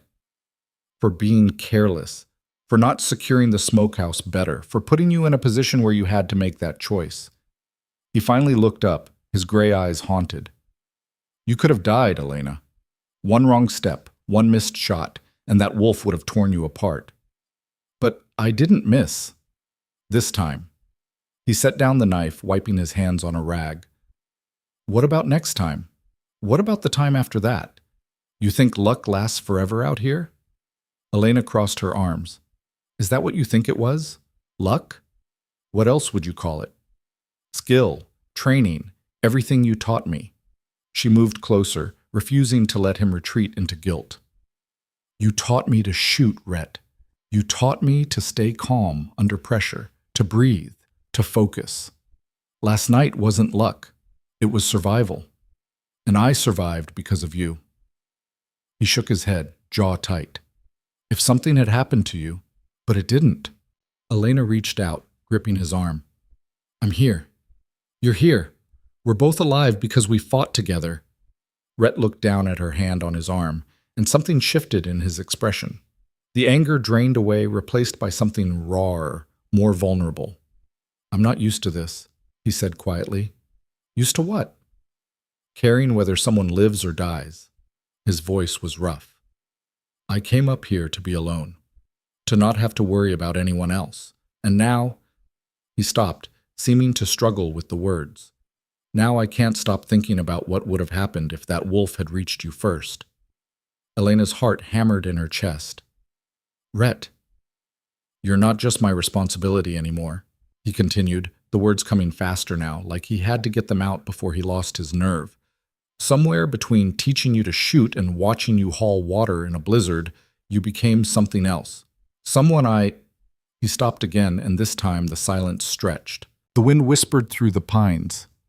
Snow crunched under Elena's boots as she stepped closer. Someone you what? She asked softly. Rhett's hand came up, rough and calloused, cupping her face with surprising gentleness. His thumb traced her cheekbone, and Elena saw her own reflection in his eyes, no longer the broken woman from the town square, but someone stronger, fiercer, forged in wilderness and fire. Someone I can't imagine being without, he finished. The words hung between them, heavy with meaning. Elena had never been good at relationships. In Boston, she'd been too busy surviving to think about love, too focused on the next meal, the next rent payment. Romance had been a luxury for women who had the time and security to pursue it. But this wasn't Boston. And what she felt for Rhett wasn't romance. It was something deeper, something born from shared survival and mutual respect and the bone-deep knowledge that he saw her for exactly who she was and valued her anyway. I feel it too, she whispered. Whatever this is. Rhett's other hand found her waist, pulling her closer. Tell me to stop. Why would I do that? Because once we cross this line, there's no going back. We can't just be two people sharing a cabin anymore. We haven't been just that for weeks. Elena's hands found his chest, feeling his heart pound beneath her palms. Maybe we never were. He kissed her then, not gentle, not tentative, but with the fierce certainty of a man who'd made his decision and wouldn't second-guess it. Elena kissed him back with equal intensity, pouring months of loneliness and fear and desperate hope into the contact. When they finally pulled apart, both breathing hard, the world felt different, sharper, more real. I don't know how to do this, Rhett admitted, his forehead resting against hers. I don't know how to be what you need. Then we'll figure it out together. Elena smiled, feeling something like joy unfurl in her chest. Just like we've figured out everything else. They stood there in the clearing, surrounded by wolf pelts and blood-stained snow, holding each other like they were the only solid things in an uncertain world. And maybe they were. The shift in their relationship was subtle, but fundamental. They still maintained separate sleeping arrangements, Rhett insisted, saying it was proper even if nothing else about their situation was. But the distance between them felt different now, charged with possibility instead of careful politeness. Rhett became more talkative, sharing stories about his grandfather, about his childhood in Tennessee, about the war that had broken something inside him. Elena shared her own history, her mother's death when she was 12, her father's slow decline into debt and despair, the grinding poverty that had defined her entire adult life. I used to think I was cursed, Elena admitted one evening as they prepared dinner together. Like nothing good could ever happen to me. Everything I touched turned to ash. And now? Rhett was chopping vegetables with practiced efficiency. Now I think maybe I was just in the wrong place, trying to grow in soil that couldn't support me. She stirred the pot. Up here, I'm not cursed. I'm just learning to be strong. Rhett set down his knife, turning to face her fully. You were always strong, Elena. You just didn't know it yet. She looked up at him, this man who'd saved her life in more ways than one, and felt her throat tighten with emotion. Thank you for seeing that, when nobody else did. Their loss. He pulled her close, kissing the top of her head. My gain. They fell into new rhythms. Rhett still left to check his trap lines, but now he took Elena with him more often, teaching her the full circuit, showing her which paths to take in different weather, how to read the terrain. She learned quickly, her natural intelligence combining with his practical knowledge to create something formidable. One afternoon, as they hiked back from the eastern traps, Rhett stopped suddenly. You hear that? Elena listened. At first she heard nothing but wind, then voices, distant but getting closer. Who else comes this far up? She asked. Nobody should. Rhett's hand went to his rifle. Stay behind me. They moved off the path, watching from cover as two men emerged from the trees. Both were rough-looking, dressed in worn furs and carrying rifles that had seen better days. They were arguing, their voices carrying across the snow. Telling you, Mercer said Callahan's got gold hidden up here somewhere, one was saying. Real gold, from the war. Confederate pay wagon he stole. Elena felt Rhett stiffen beside her. And you believe everything that Drunk says? The second man replied. Mercer's just bitter because Callahan took his woman. That scrawny bride, the first man laughed. He did Mercer a favor, but the gold's real. I heard it from 3 different people. Callahan fought with Colonel Morrison's unit, the one that disappeared with $500,000 in gold coins. If the gold's real, why's Callahan living in a shack and selling pelts? Cover.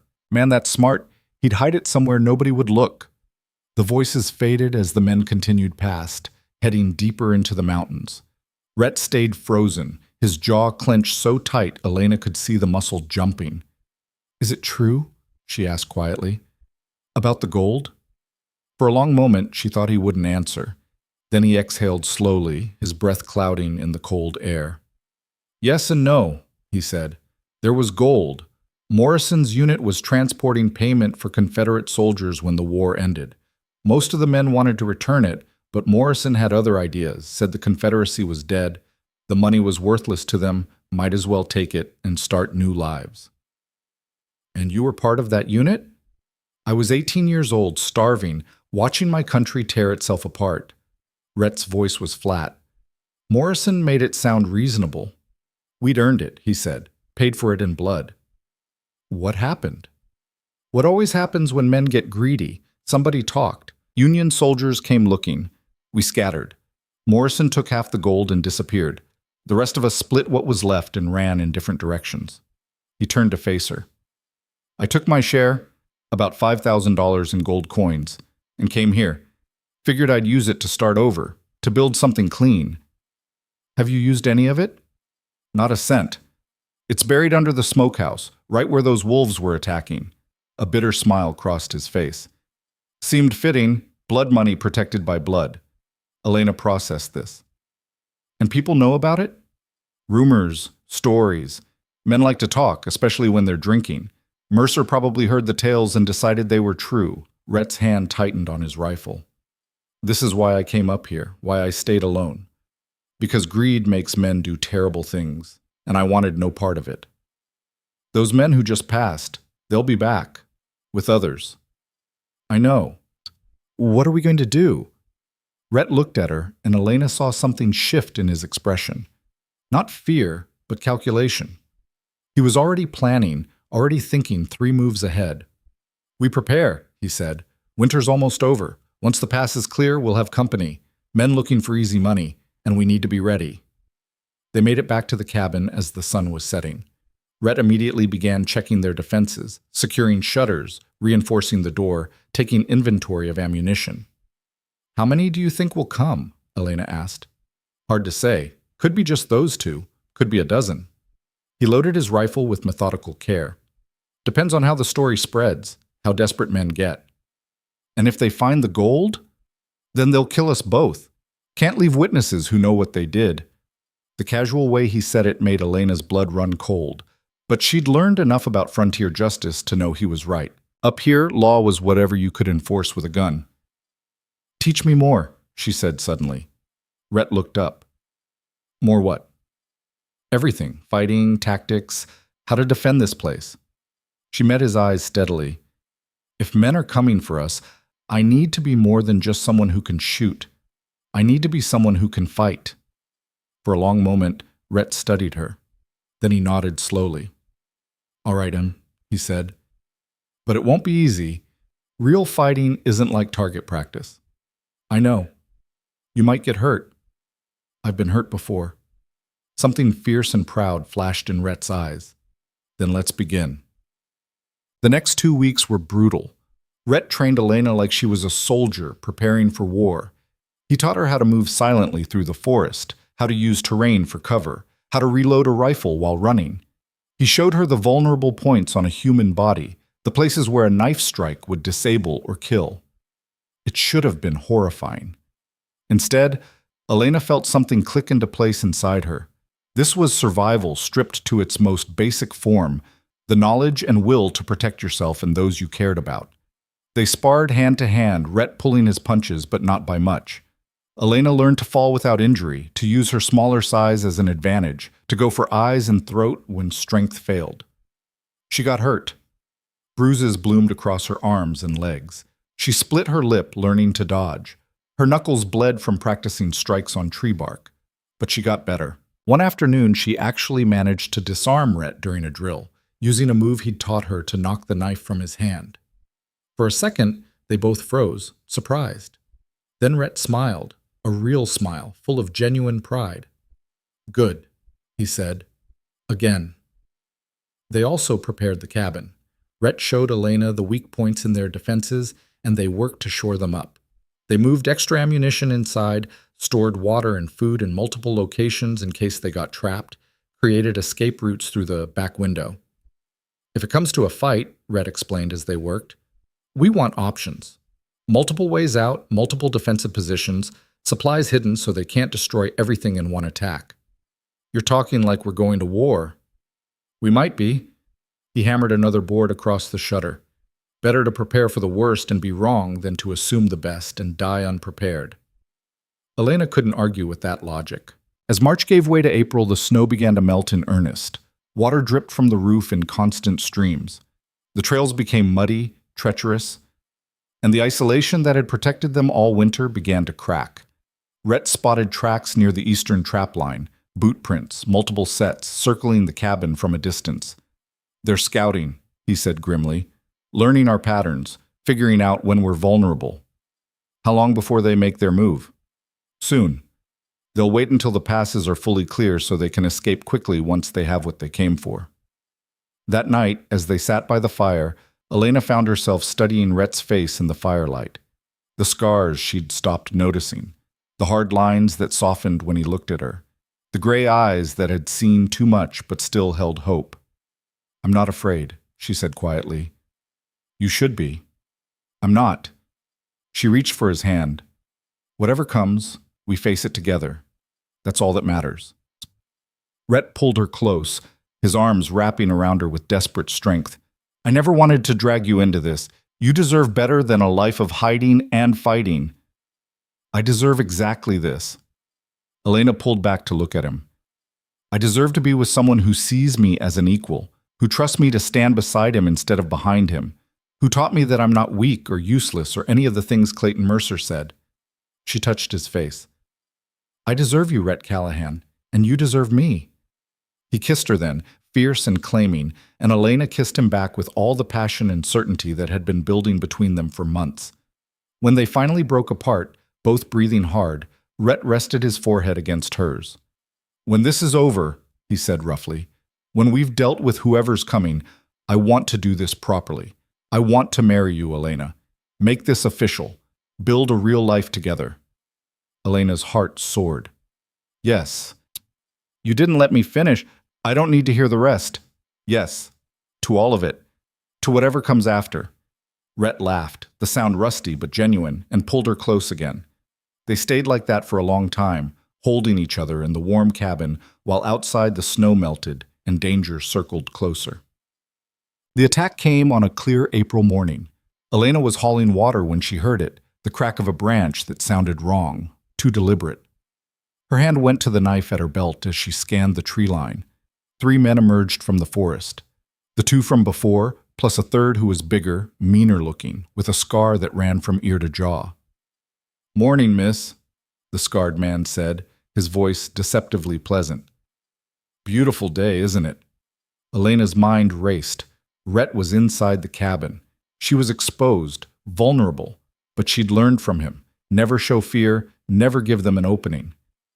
"Can I help you, gentlemen?" Her voice was steady. "Looking for Rhett Callahan. Heard he lives around here." "And who's asking?" The man smiled, showing yellow teeth. "Name's Dutch. These are my associates, Pike and Samuel. We're old friends of Rhett's. From the war." Liar. Elena could see it in his eyes, in the way his hand rested too casually on his gun. "Rhett's not here," she said. That's so. Cabin looks occupied." Dutch took a step closer. "Where'd he go?" "Checking trap lines. Won't be back until sunset." Another step. Shame. We came a long way to see him. Maybe we'll just wait inside, get warm. The cabin's locked. Then you'll unlock it, won't you, miss? Dutch's smile never wavered, but his voice went hard. Being neighborly and all. Elena's hand tightened on the water bucket. She was 20 feet from the cabin door. Dutch and his men were 15 feet away, spread out to cut off escape routes. She made her choice. Run! She screamed, hurling the bucket at Dutch's face and bolting for the cabin. Behind her, men shouted. Boots pounded on mud. A gunshot cracked, too close, sending splinters flying from the cabin wall beside her head. Elena hit the door at full speed, Rhett yanking it open at her shout. She tumbled inside and he slammed it shut, dropping the heavy bar across it. How many? He demanded, already moving to the window with his rifle. 3, maybe more in the trees. Elena grabbed her own gun, hands shaking but steady. They said they were your friends from the war. They're not. Rhett peered through a gap in the shutters. Dutch Hammond, deserted Morrison's unit after the split, been hunting for the gold ever since. Outside, Dutch's voice boomed. Callahan, I know you're in there. We just want to talk. About what? Rhett shouted back. Old times, old debts, old gold. There is no gold. Don't insult my intelligence. Morrison told me himself before he died. Said you were the only one smart enough to hang on to your share. Everyone else drank it away or lost it gambling. A pause. Hand it over, and we'll leave you and your woman in peace. And if I don't? Then we burn you out. Either way, we're getting that gold. Rhett cursed under his breath. They've got us pinned. Can't leave without exposing ourselves. What about the back window? Elena asked. Covered. I saw movement in the trees when you were running. They've got this place surrounded. Elena's mind worked frantically, drawing on everything Rhett had taught her. The smokehouse. The gold's under there, right? Yes, but what if we give them something they can't resist? Make them think they've won? Rhett looked at her sharply. What are you thinking? Elena explained quickly, her plan taking shape as she spoke. Rhett listened, his expression moving from skepticism to reluctant approval. It's risky, he said. Everything's risky, but it might work. If it doesn't, we're both dead. Then we'd better make sure it works. Elena checked her rifle, making sure it was loaded. Ready? Rhett gripped her shoulder, his eyes intense. Whatever happens, you stay alive. Promise me. Only if you promise the same. He kissed her hard and fast. Deal. They moved into position. Rhett called out through the shutters. Dutch, you want the gold? I'll make you a deal. I'm listening. It's buried under the smokehouse. I'll tell you exactly where. But you let the woman go first. She's got nothing to do with this. Dutch laughed. Nice try. Woman stays. Insurance. Then no deal. You can dig up every inch of this mountain for all I care. Silence. Dutch was conferring with his men. All right, he finally shouted. Where under the smokehouse? Northeast corner, 3 feet down, metal box. More silence. Then Elena heard what she'd been waiting for. Footsteps moving toward the smokehouse. Men's voices arguing about who would dig. Now, Rhett whispered. They moved as one. Rhett threw open the back window while Elena provided covering fire through the front shutters, forcing the men outside to dive for cover. Rhett dropped through the window and rolled, coming up with his rifle already aimed. The first shot took down the man who'd been watching the back. The second scattered the men at the smokehouse. Elena climbed through the window, landing hard but keeping her feet. Together, she and Rhett ran for the tree line, using the smokehouse as cover. There! Pike shouted. They're rabbiting! Gunfire erupted. Bullets whined through the air, thunking into trees. Elena ran harder than she'd ever run in her life, Rhett beside her, both of them zigzagging to present harder targets. They made it into the forest and kept running, following a path only Rhett knew, heading up the mountain where the terrain grew rougher and the trees thicker. Behind them, Dutch was screaming orders. After them! Don't let them get away! Rhett grabbed Elena's hand, pulling her into a narrow ravine. They scrambled up the rocky slope, using exposed roots and jutting stones for handholds. Where are we going? Elena gasped. High ground. Place I scouted months ago in case I ever needed a defensive position. They climbed for what felt like hours but was probably only 20 minutes. Elena's lungs burned, her legs screamed, but she kept moving. Behind them, she could hear Dutch's men crashing through the underbrush, getting closer. Finally, they reached it, a natural rock formation that created a shallow cave with a narrow entrance and a commanding view of the approach. Rhett pulled her inside, both of them collapsing against the stone to catch their breath. "Now what?" Elena wheezed. "Now we make them regret coming after us." Rhett checked his ammunition. "They have to come up single file. Narrow approach. No cover. We have the high ground and better shooting positions." "How many bullets do you have?" 20. "You?" 15. "Then we make every shot count." He positioned himself at the cave mouth, rifle ready. "When they come into range, I'll take the first shots. You cover the flanks in case they try to circle around." Elena moved to her position, her heart hammering, but her hands steady. This was it.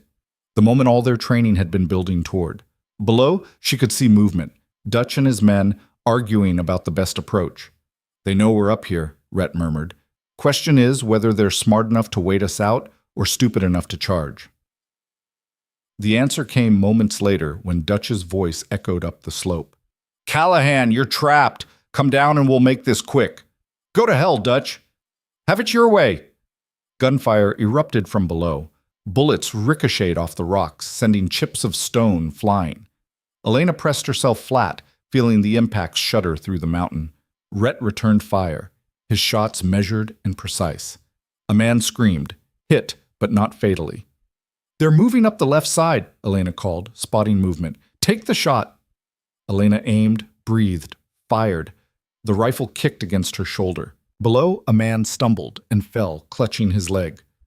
"Good shot," Rhett reloaded. "Keep them pinned."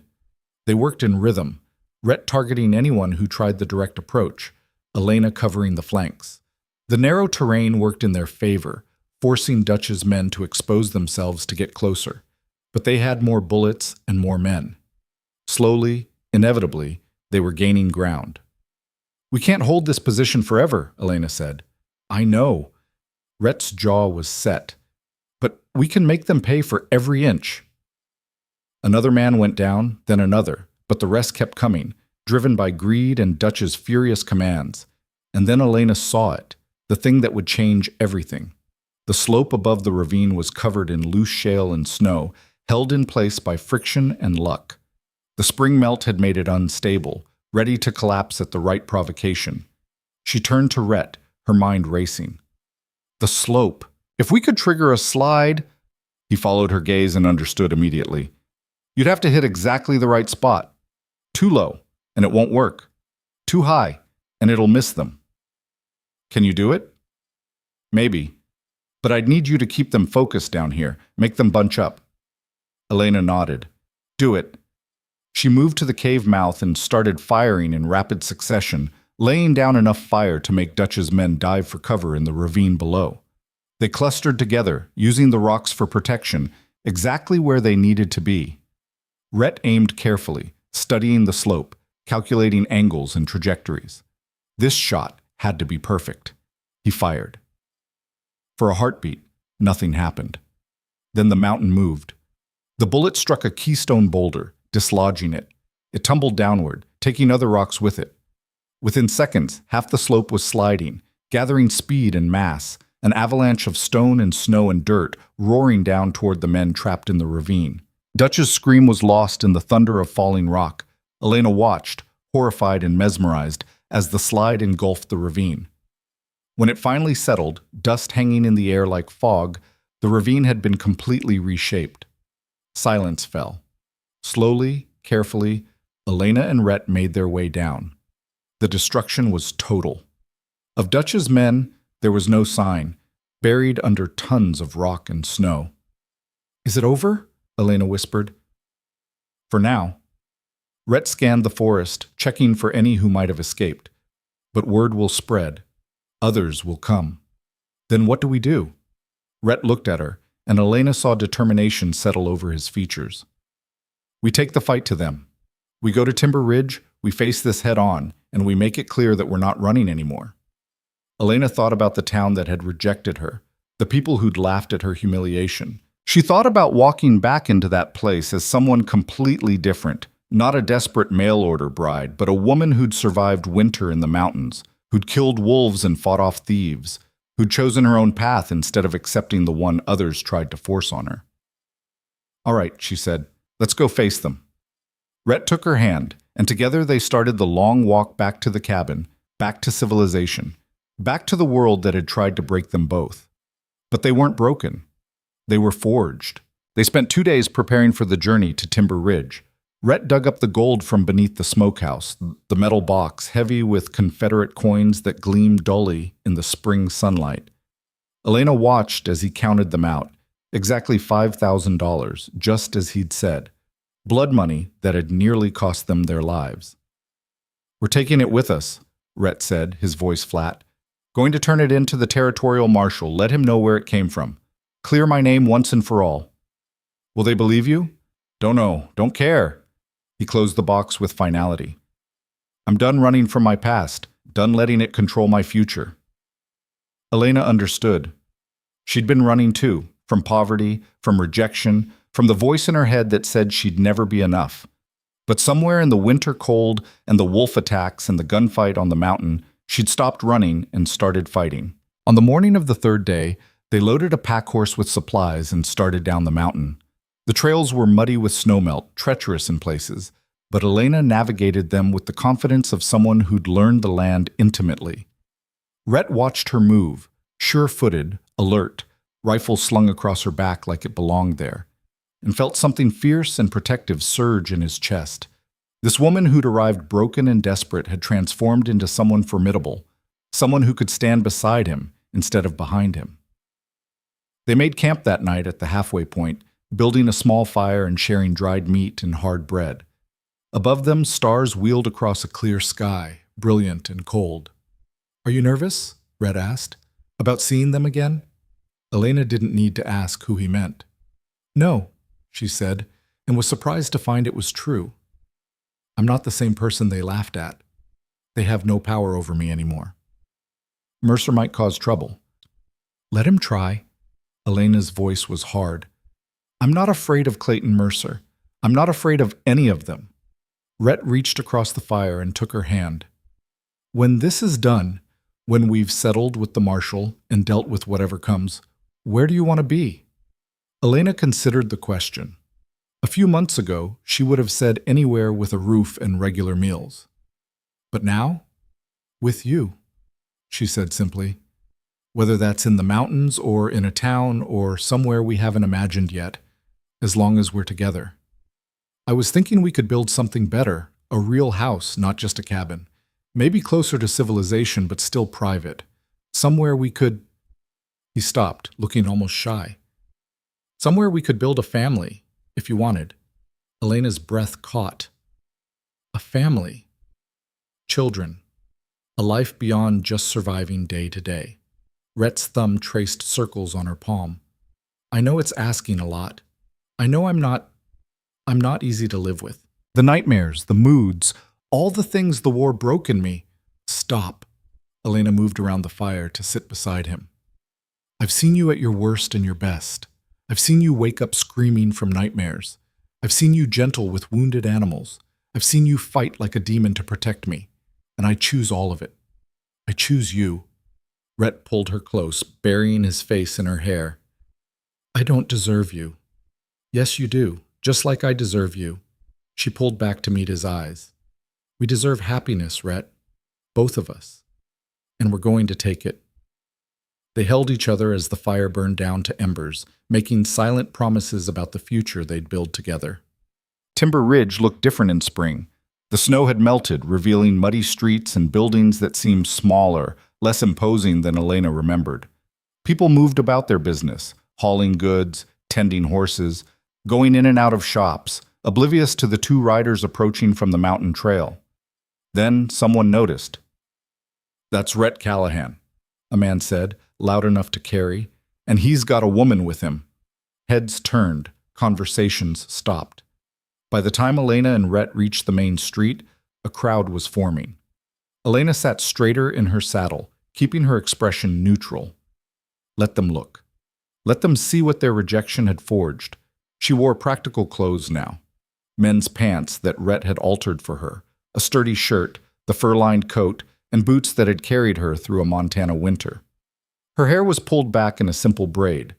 She carried no reticule, no feminine accessories, just a knife at her belt and a rifle across her back. She looked nothing like the desperate woman who'd stepped off the stagecoach 4 months ago. Is that the mail-order bride?" someone whispered. "Can't be. Look at her." "It is! I recognize the face!" Margaret Hollis pushed to the front of the crowd, her pretty features twisted with disbelief. "Elena Ward? My goodness, what happened to you?" "I survived," Elena said simply. "You look like a... Margaret seemed unable to find the words.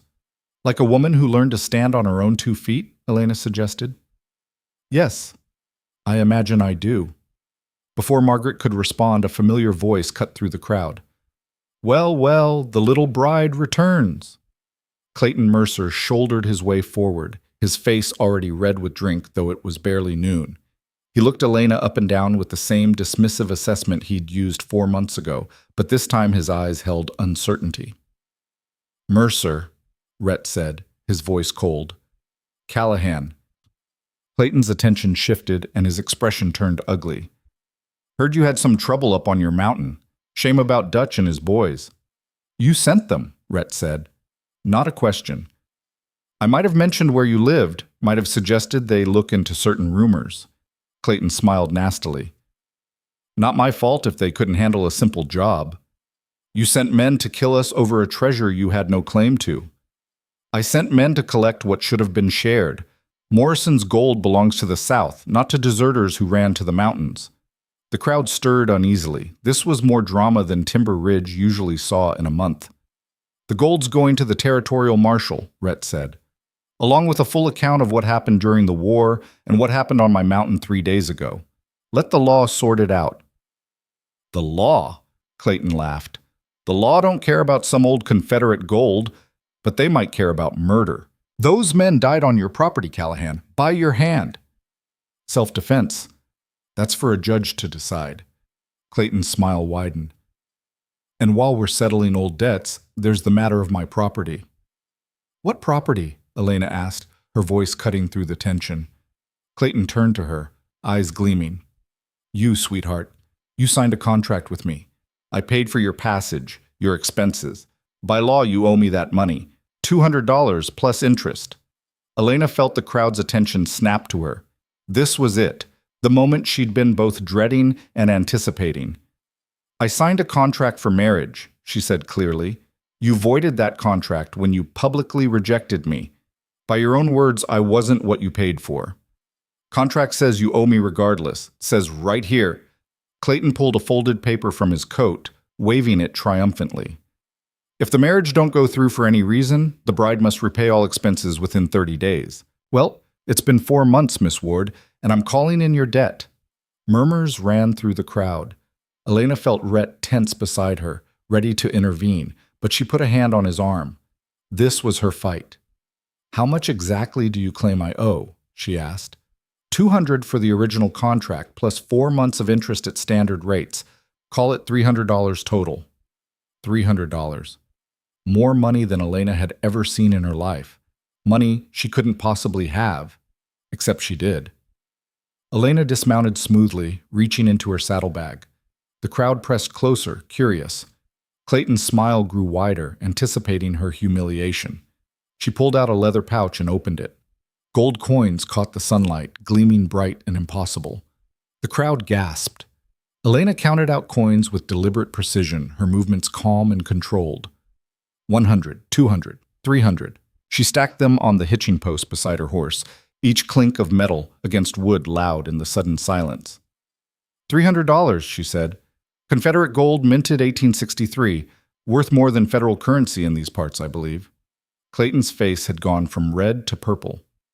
Where did you get... Does it matter? I'm paying my debt. Publicly.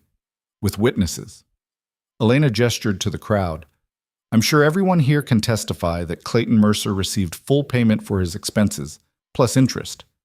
This is stolen money, Confederate gold. Is legal tender in Montana territory, a new voice said. The crowd parted for Marshal Tom Brennan, a weathered man in his 50s who'd been watching from his office across the street. He walked to the hitching post, examining the coins. Confederate currency's still good here, he confirmed. And if Miss Ward is paying a legally owed debt, that's a legitimate transaction. He looked at Clayton. You want to refuse it? Clayton's hands clenched into fists. He'd been outmaneuvered and he knew it. If he refused the money, he had no claim.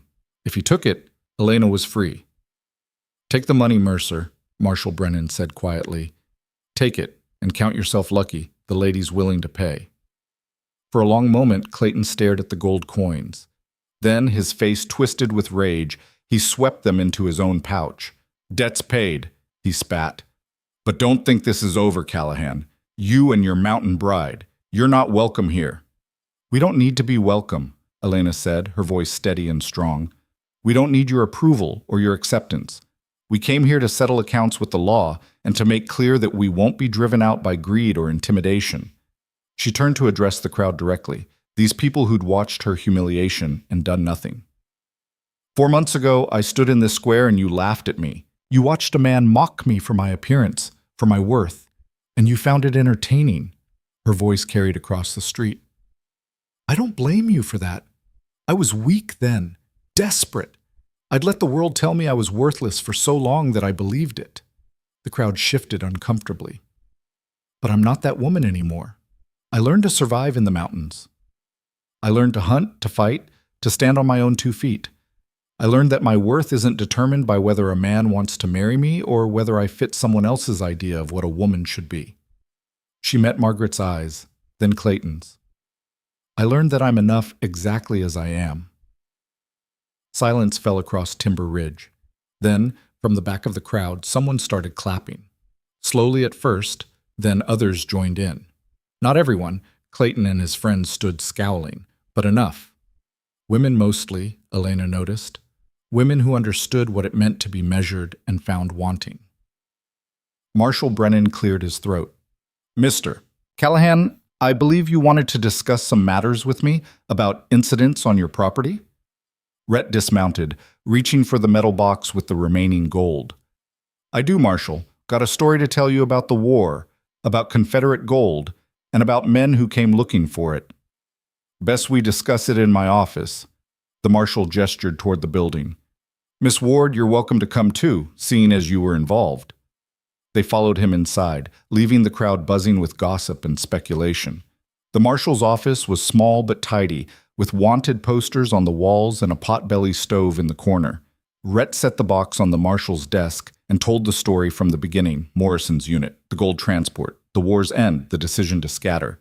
He didn't hide his own guilt, didn't try to paint himself as innocent. I took my share and ran, he said bluntly. Figured I'd earned it through blood and hardship.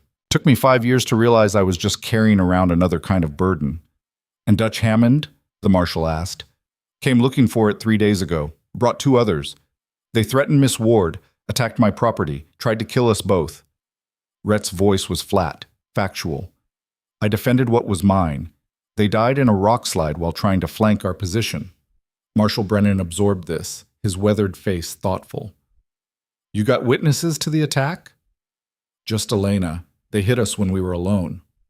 That's a problem. Your word against dead men and rumors. I know. Rhett met his eyes steadily. But I'm not running anymore. I'm willing to face whatever charges you think are warranted. Just keep Elena out of it. She did nothing wrong. I was there, Elena interjected. I fought alongside him. If he's guilty of defending his home, then so am I. The Marshal sighed, running a hand through his gray hair. Dutch Hammond was wanted in 3 territories for robbery and murder. Pike Swanson had a price on his head in Wyoming. The third man, I don't know, but if he rode with those 2, he wasn't any better. He tapped the gold box. As for this, Confederate currency in private hands is legal. The war's over. The Confederacy's dead. This gold belongs to whoever holds it, far as I'm concerned. You're not going to arrest me? Rhett asked. For what? Killing wanted criminals who attacked your property? Keeping war spoils that nobody else has a legal claim to? Marshal Brennan shook his head. I got better things to do than prosecute a man for defending himself and his woman. Elena felt relief flood through her, though she kept her expression neutral. But, the Marshal continued, I'd recommend you don't advertise that you've got gold hidden on your mountain. Word spreads, and there's always men desperate enough to try their luck. Dutch won't be the last. Well, already figured that out, Rhett said, which is why we're making some changes. Over the next hour, they discussed practicalities.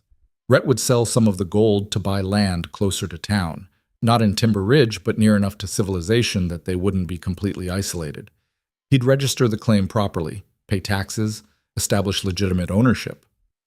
Going respectable? The marshal asked with a hint of amusement. Going smart, Rhett corrected. Can't build a future if I'm constantly looking over my shoulder. When they finally emerged from the marshal's office, the crowd had dispersed somewhat, but plenty of people still lingered, watching with barely concealed curiosity. Margaret Hollis was waiting near their horses, her expression complex. "Miss Ward," she said as Elena approached. "I wanted to apologize." Elena stopped, surprised. "That day you arrived, I was cruel. I said things that—" Margaret paused, seeming to struggle with the words. "I said things that were meant to hurt you, to make myself feel superior." "Why?" Elena asked simply. "Because I was jealous." Margaret's laugh was bitter. "Jealous that you'd had the courage to try for something better, even if it meant crossing a continent to do it. I've been in this town my whole life, running a boarding house, watching other people's dreams while I pretend I don't have any of my own." Elena studied her face, seeing past the pretty features to the unhappiness underneath. "You could leave." "Where would I go? What would I do? Anything you wanted, if you were brave enough." Margaret looked at her for a long moment. "You really did change, didn't you? You're not the scared girl from February." "No, I'm not." Elena swung back into her saddle, feeling the familiar weight of the rifle across her back, the strength in her arms that hadn't been there 4 months ago. That girl died in the mountains. I'm someone new now. She and Rhett rode down the main street of Timber Ridge side by side, equals.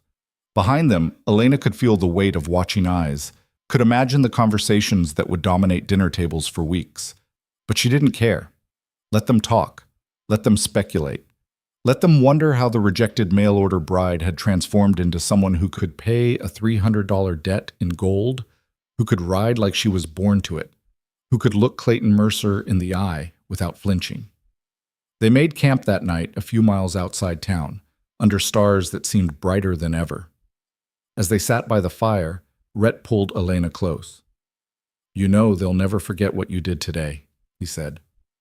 "Good. Mercer will make trouble. He's not the type to let this go." "I know." Elena turned to face him. "But we'll handle it, together." Rhett kissed her forehead.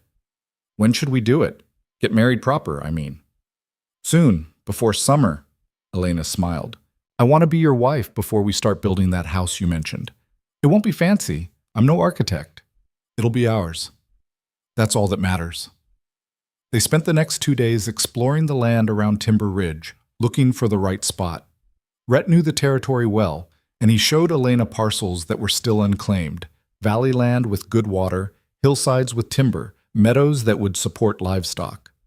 Elena fell in love with a spot about 8 miles from town, where a creek ran through a natural clearing and mountains rose like protective walls on 3 sides. It was beautiful, practical, and most importantly, defensible. "This one," she said with certainty. Rhett walked the perimeter, studying the land with his tactical mind. Good sight lines, water source, timber for building, close enough to town for supplies but far enough for privacy. He turned to her. "You're sure?" "I'm sure." They filed the claim the next day, paying with gold that was no longer hidden but legitimate. The land office clerk processed the paperwork with barely concealed curiosity, clearly dying to ask questions but professional enough not to. As they left with the deed, a legal document that said this land belonged to Rhett Callahan and Elena Ward in equal partnership, Elena felt something settle into place inside her chest. This was real. This was hers. Not given to her by a husband or dependent on a contract, but earned through survival and strength and refusal to give up.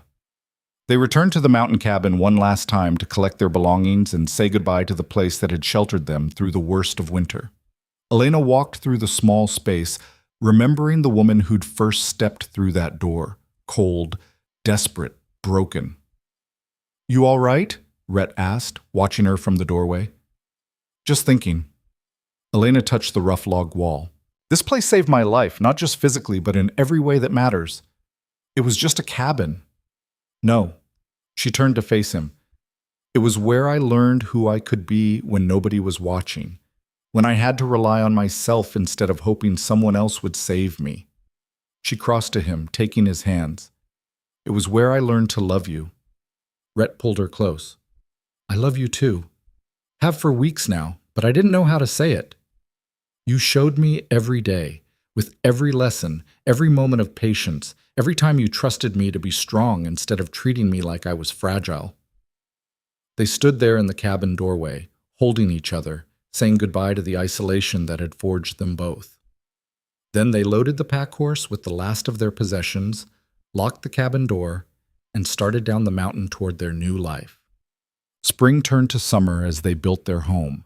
Rhett designed it, and Elena helped execute the plan: a real house with multiple rooms, a stone fireplace, glass windows, and a covered porch. They hired help from Timber Ridge, men who needed work and didn't ask too many questions about the couple building a homestead in the valley. Elena worked alongside them, hauling timber and mixing mortar and learning carpentry. The workers were skeptical at first, but she won them over with competence and relentless determination. "Miss Ward's stronger than most men I know," one of them remarked to Rhett. "Just Ward now," Elena corrected, wiping sweat from her brow. "We're getting married next week."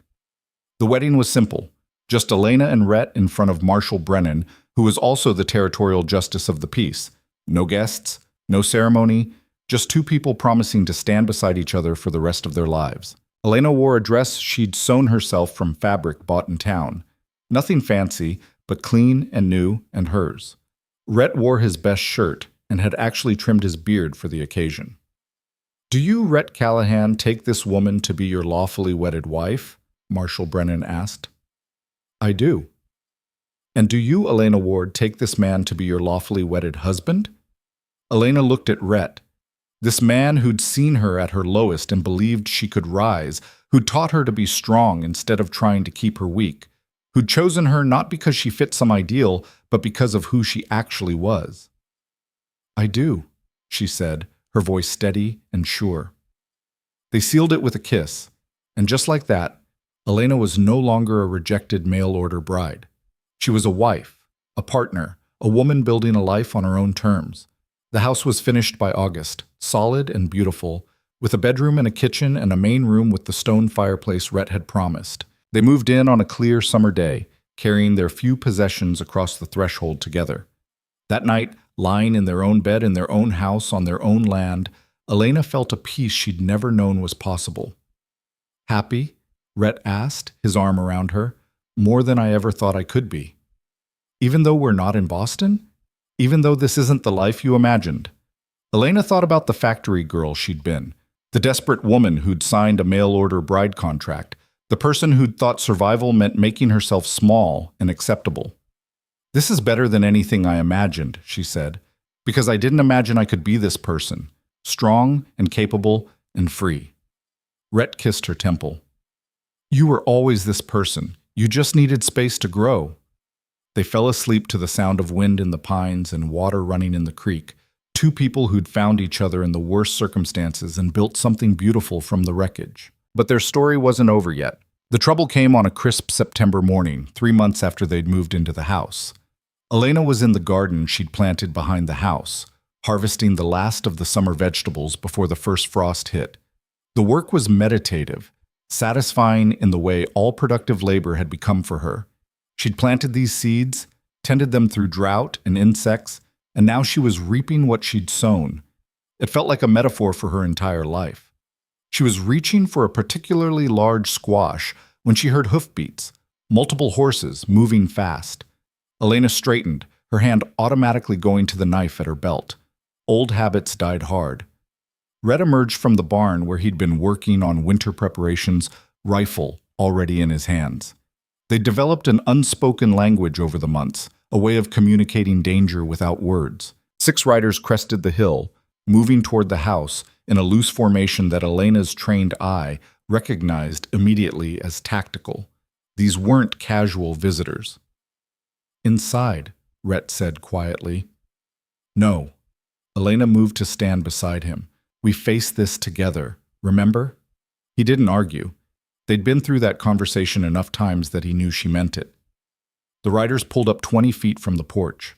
Elena recognized the man in the lead immediately, Clayton Mercer, his face red with more than just exertion.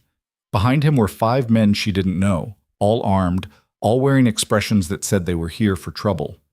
"Callahan," Clayton said, his voice thick with something that might have been whiskey or might have been rage. "We need to have a conversation." "Then talk," Rhett said, "but your men stay where they are." Clayton dismounted, swaying slightly. Definitely whiskey. The other men remained on their horses, hands resting casually near their weapons. "I've been thinking about that gold you handed over to the marshal," Clayton said, moving closer. "Been thinking about how convenient it all was. How you showed up with Confederate money right when you needed it." "I told the marshal where it came from." "You told him a story." "But see, I've been doing some asking around. Talked to some people who knew about Morrison's unit. They say there was more gold. A lot more. They say Morrison split it 6 ways and each man got close to $10,000. Elena felt tension coil in her stomach. She could see where this was going. "You gave the woman $300 to pay me off," Clayton continued. "Gave the marshal what? Another 1,000? 2? That leaves a whole lot of gold unaccounted for, Callahan. The rest is gone. Spent over 5 years. Liar." Clayton's face twisted. "You've been sitting on it. Probably buried somewhere on this land you bought. Land you paid for with what? More of that same gold?" "I paid with money I'd saved from selling pelts." "More lies." Clayton gestured to his men. "We're here to collect what's owed. Call it back taxes on Confederate property. Call it redistribution. Call it whatever makes you feel better. But we're taking what should have been shared from the beginning." Rhett's grip on his rifle tightened. "There's nothing to take. The gold's gone." "Then you won't mind if we look around, just to be sure." "I mind very much. This is private property. You're trespassing." "We're 6 armed men against you and a woman."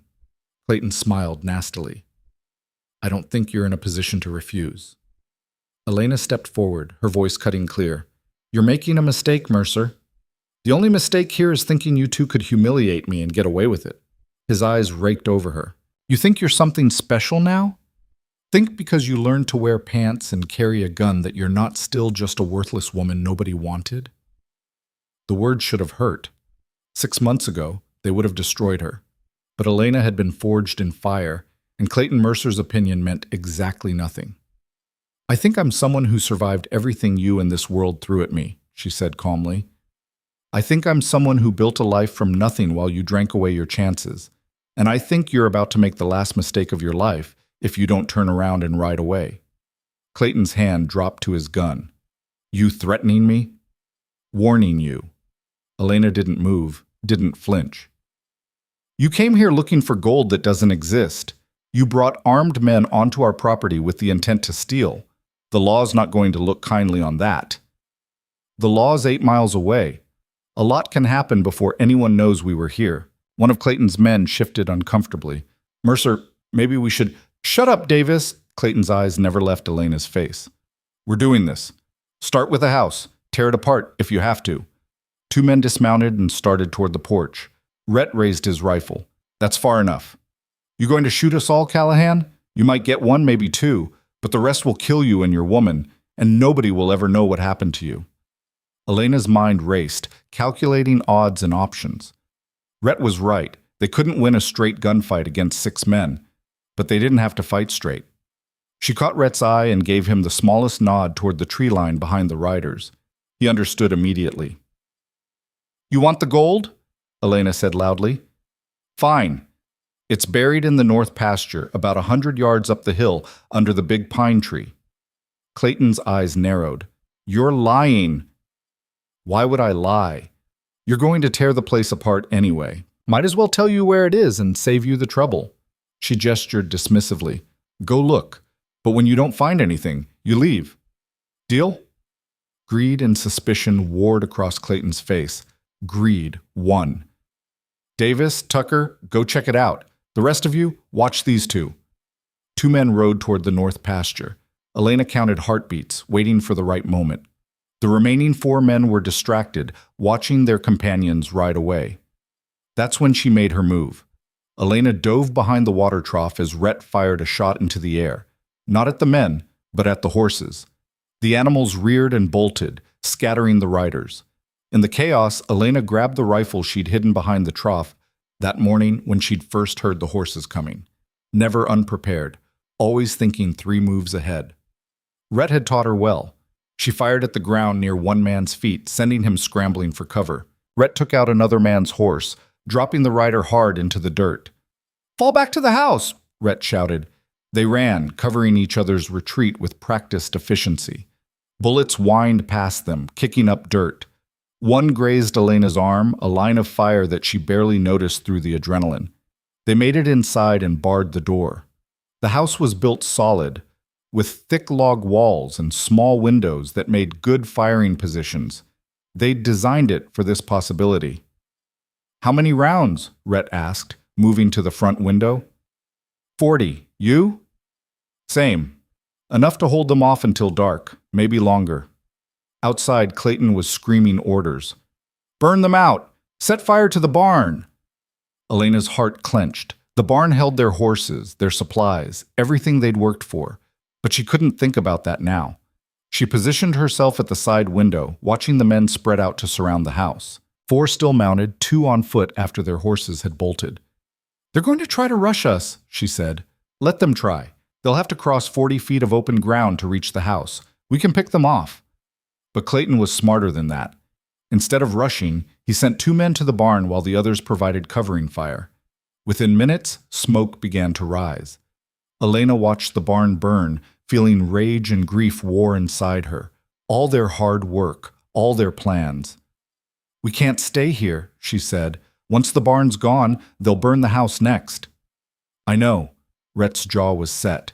"We need to break out, get to the horses before they're lost in the fire." "That's suicide. They'll cut us down the moment we step outside." "Not if we create a distraction." Elena looked at him sharply. "What kind of distraction?" Rhett moved to the back of the house where they'd stored barrels of lamp oil for winter. His expression was grim.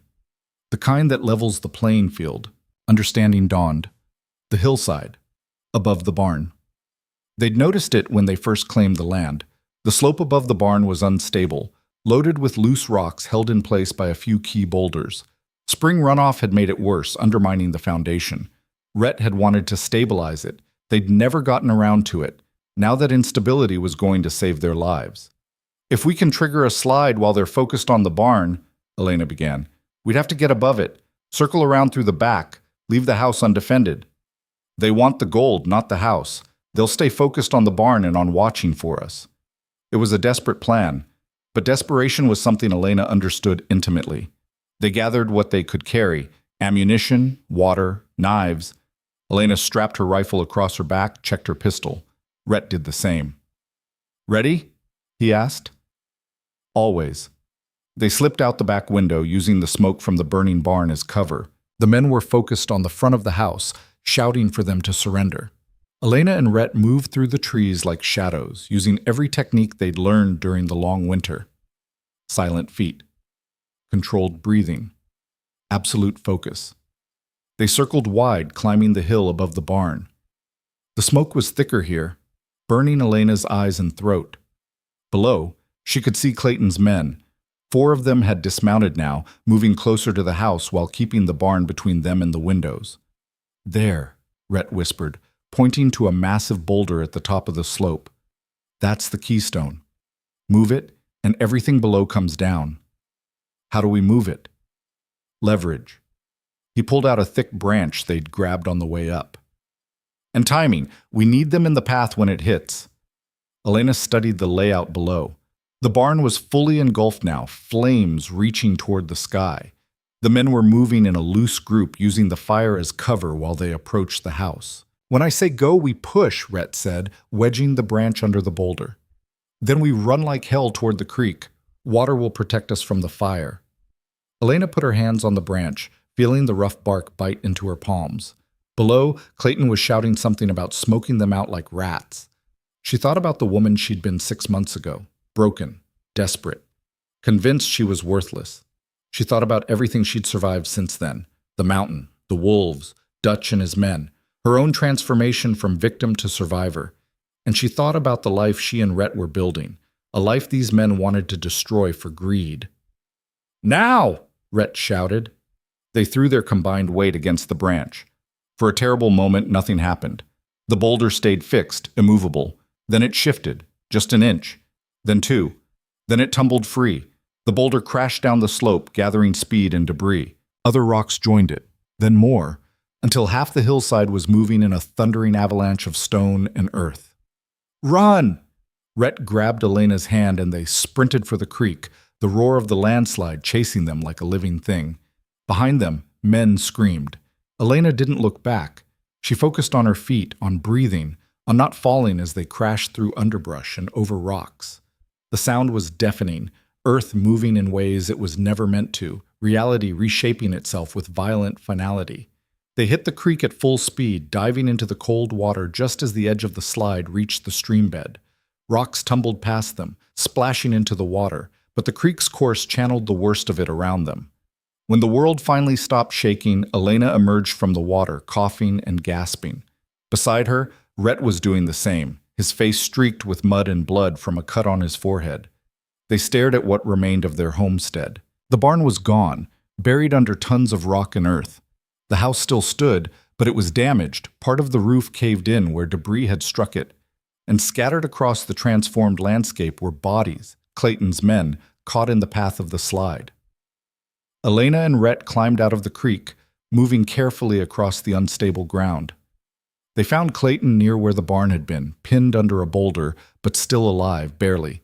His eyes focused on Elena, filled with pain and disbelief. You did this," he gasped. "You came here to rob us," Elena said, her voice steady despite her shaking hands, "to destroy everything we built. What did you think would happen? I should have let you freeze that first night. But you didn't, and I survived, and I became someone you couldn't break."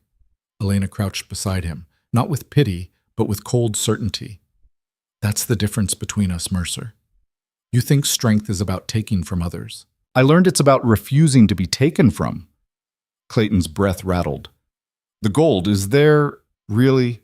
"No," Rhett said. "We spent most of it building this life. The rest went to charity and Helena. We wanted no part of blood money." Clayton's eyes widened in disbelief, then dulled as the light left them. Elena stood, looking at the destruction around them. 4 men dead, their barn destroyed, their house damaged, everything they'd built threatened, but they were alive, and they were together. Marshal Brennan arrived the next day with a posse, having been alerted by Davis and Tucker, the 2 men who'd gone to check the north pasture and had fled when the landslide hit. They'd ridden straight to town, terrified and babbling about catastrophe. The marshal surveyed the scene with grim efficiency, taking statements from Elena and Rhett, examining the bodies, piecing together what had happened.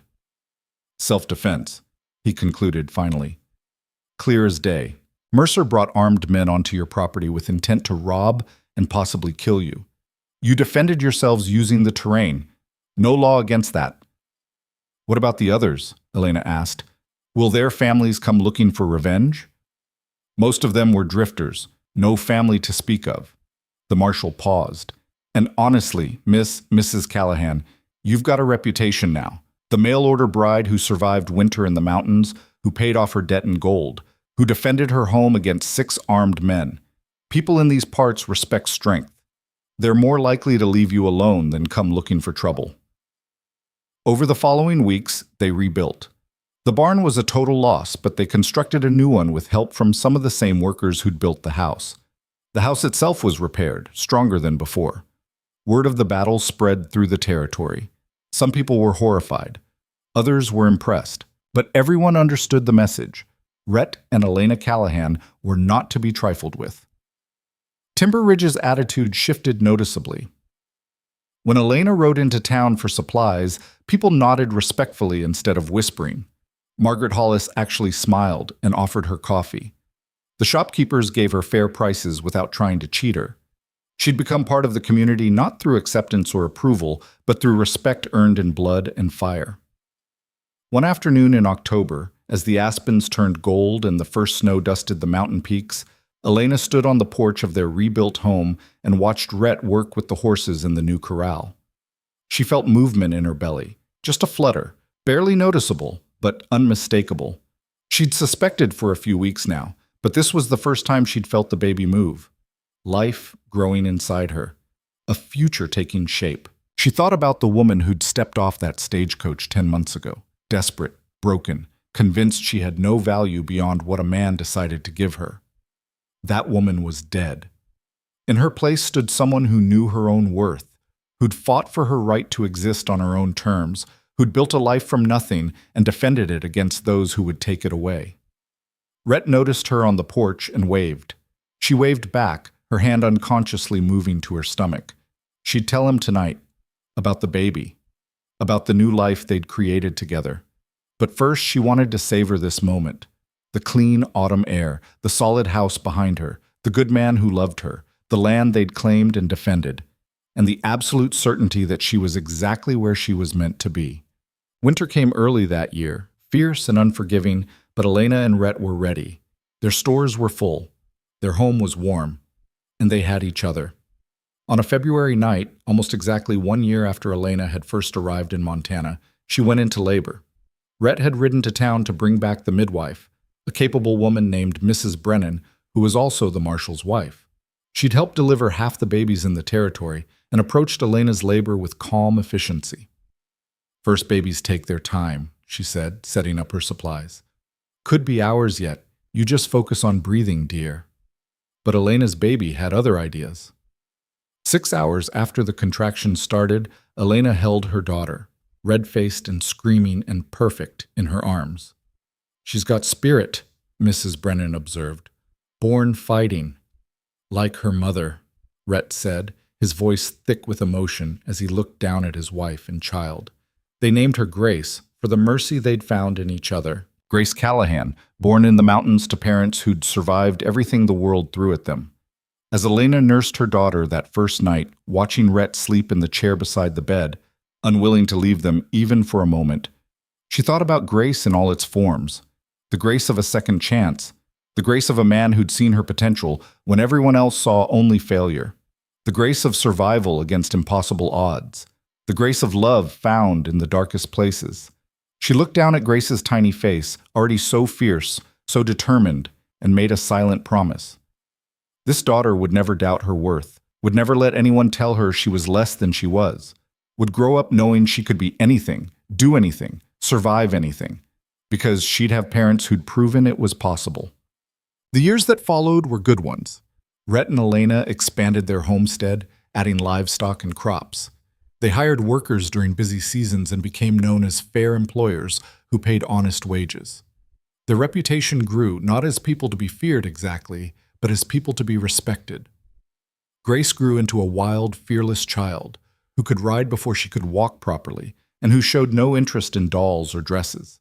She preferred following her father around the ranch, learning to work with animals and repair fences, or helping her mother in the garden and learning to shoot.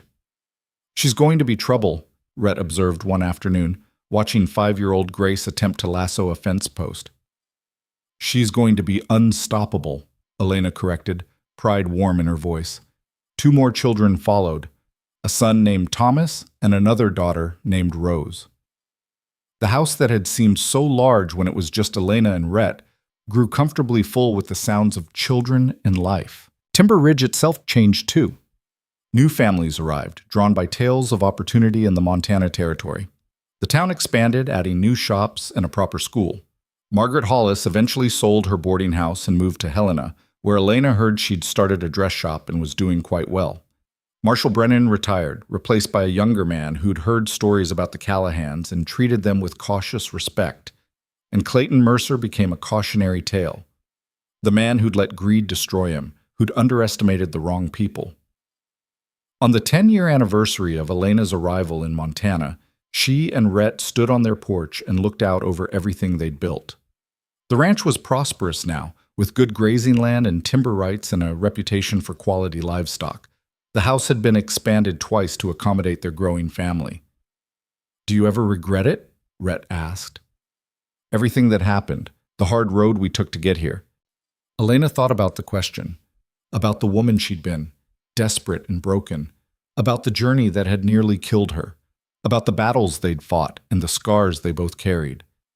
"Not for a second," she said, "because that hard road made us who we are.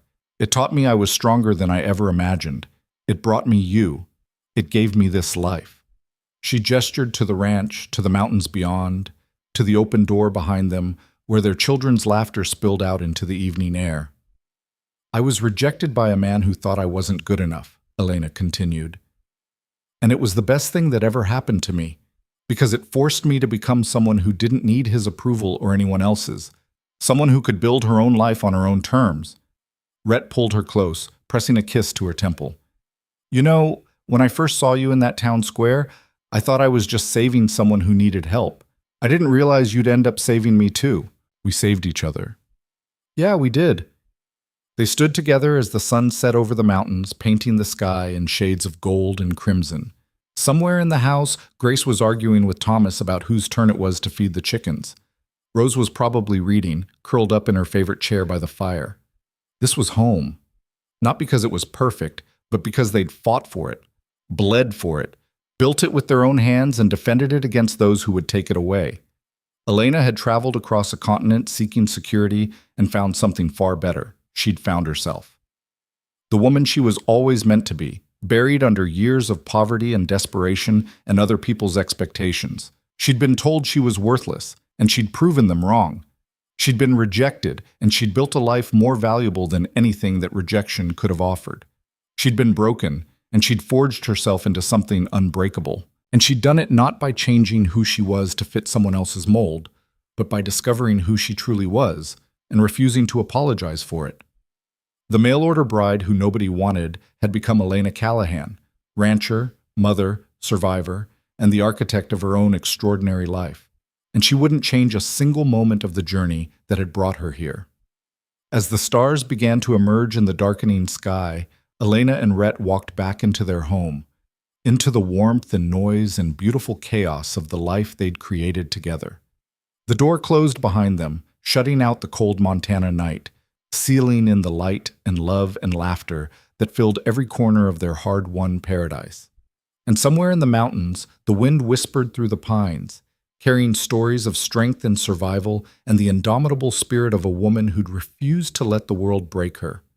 Her legacy would outlast them all.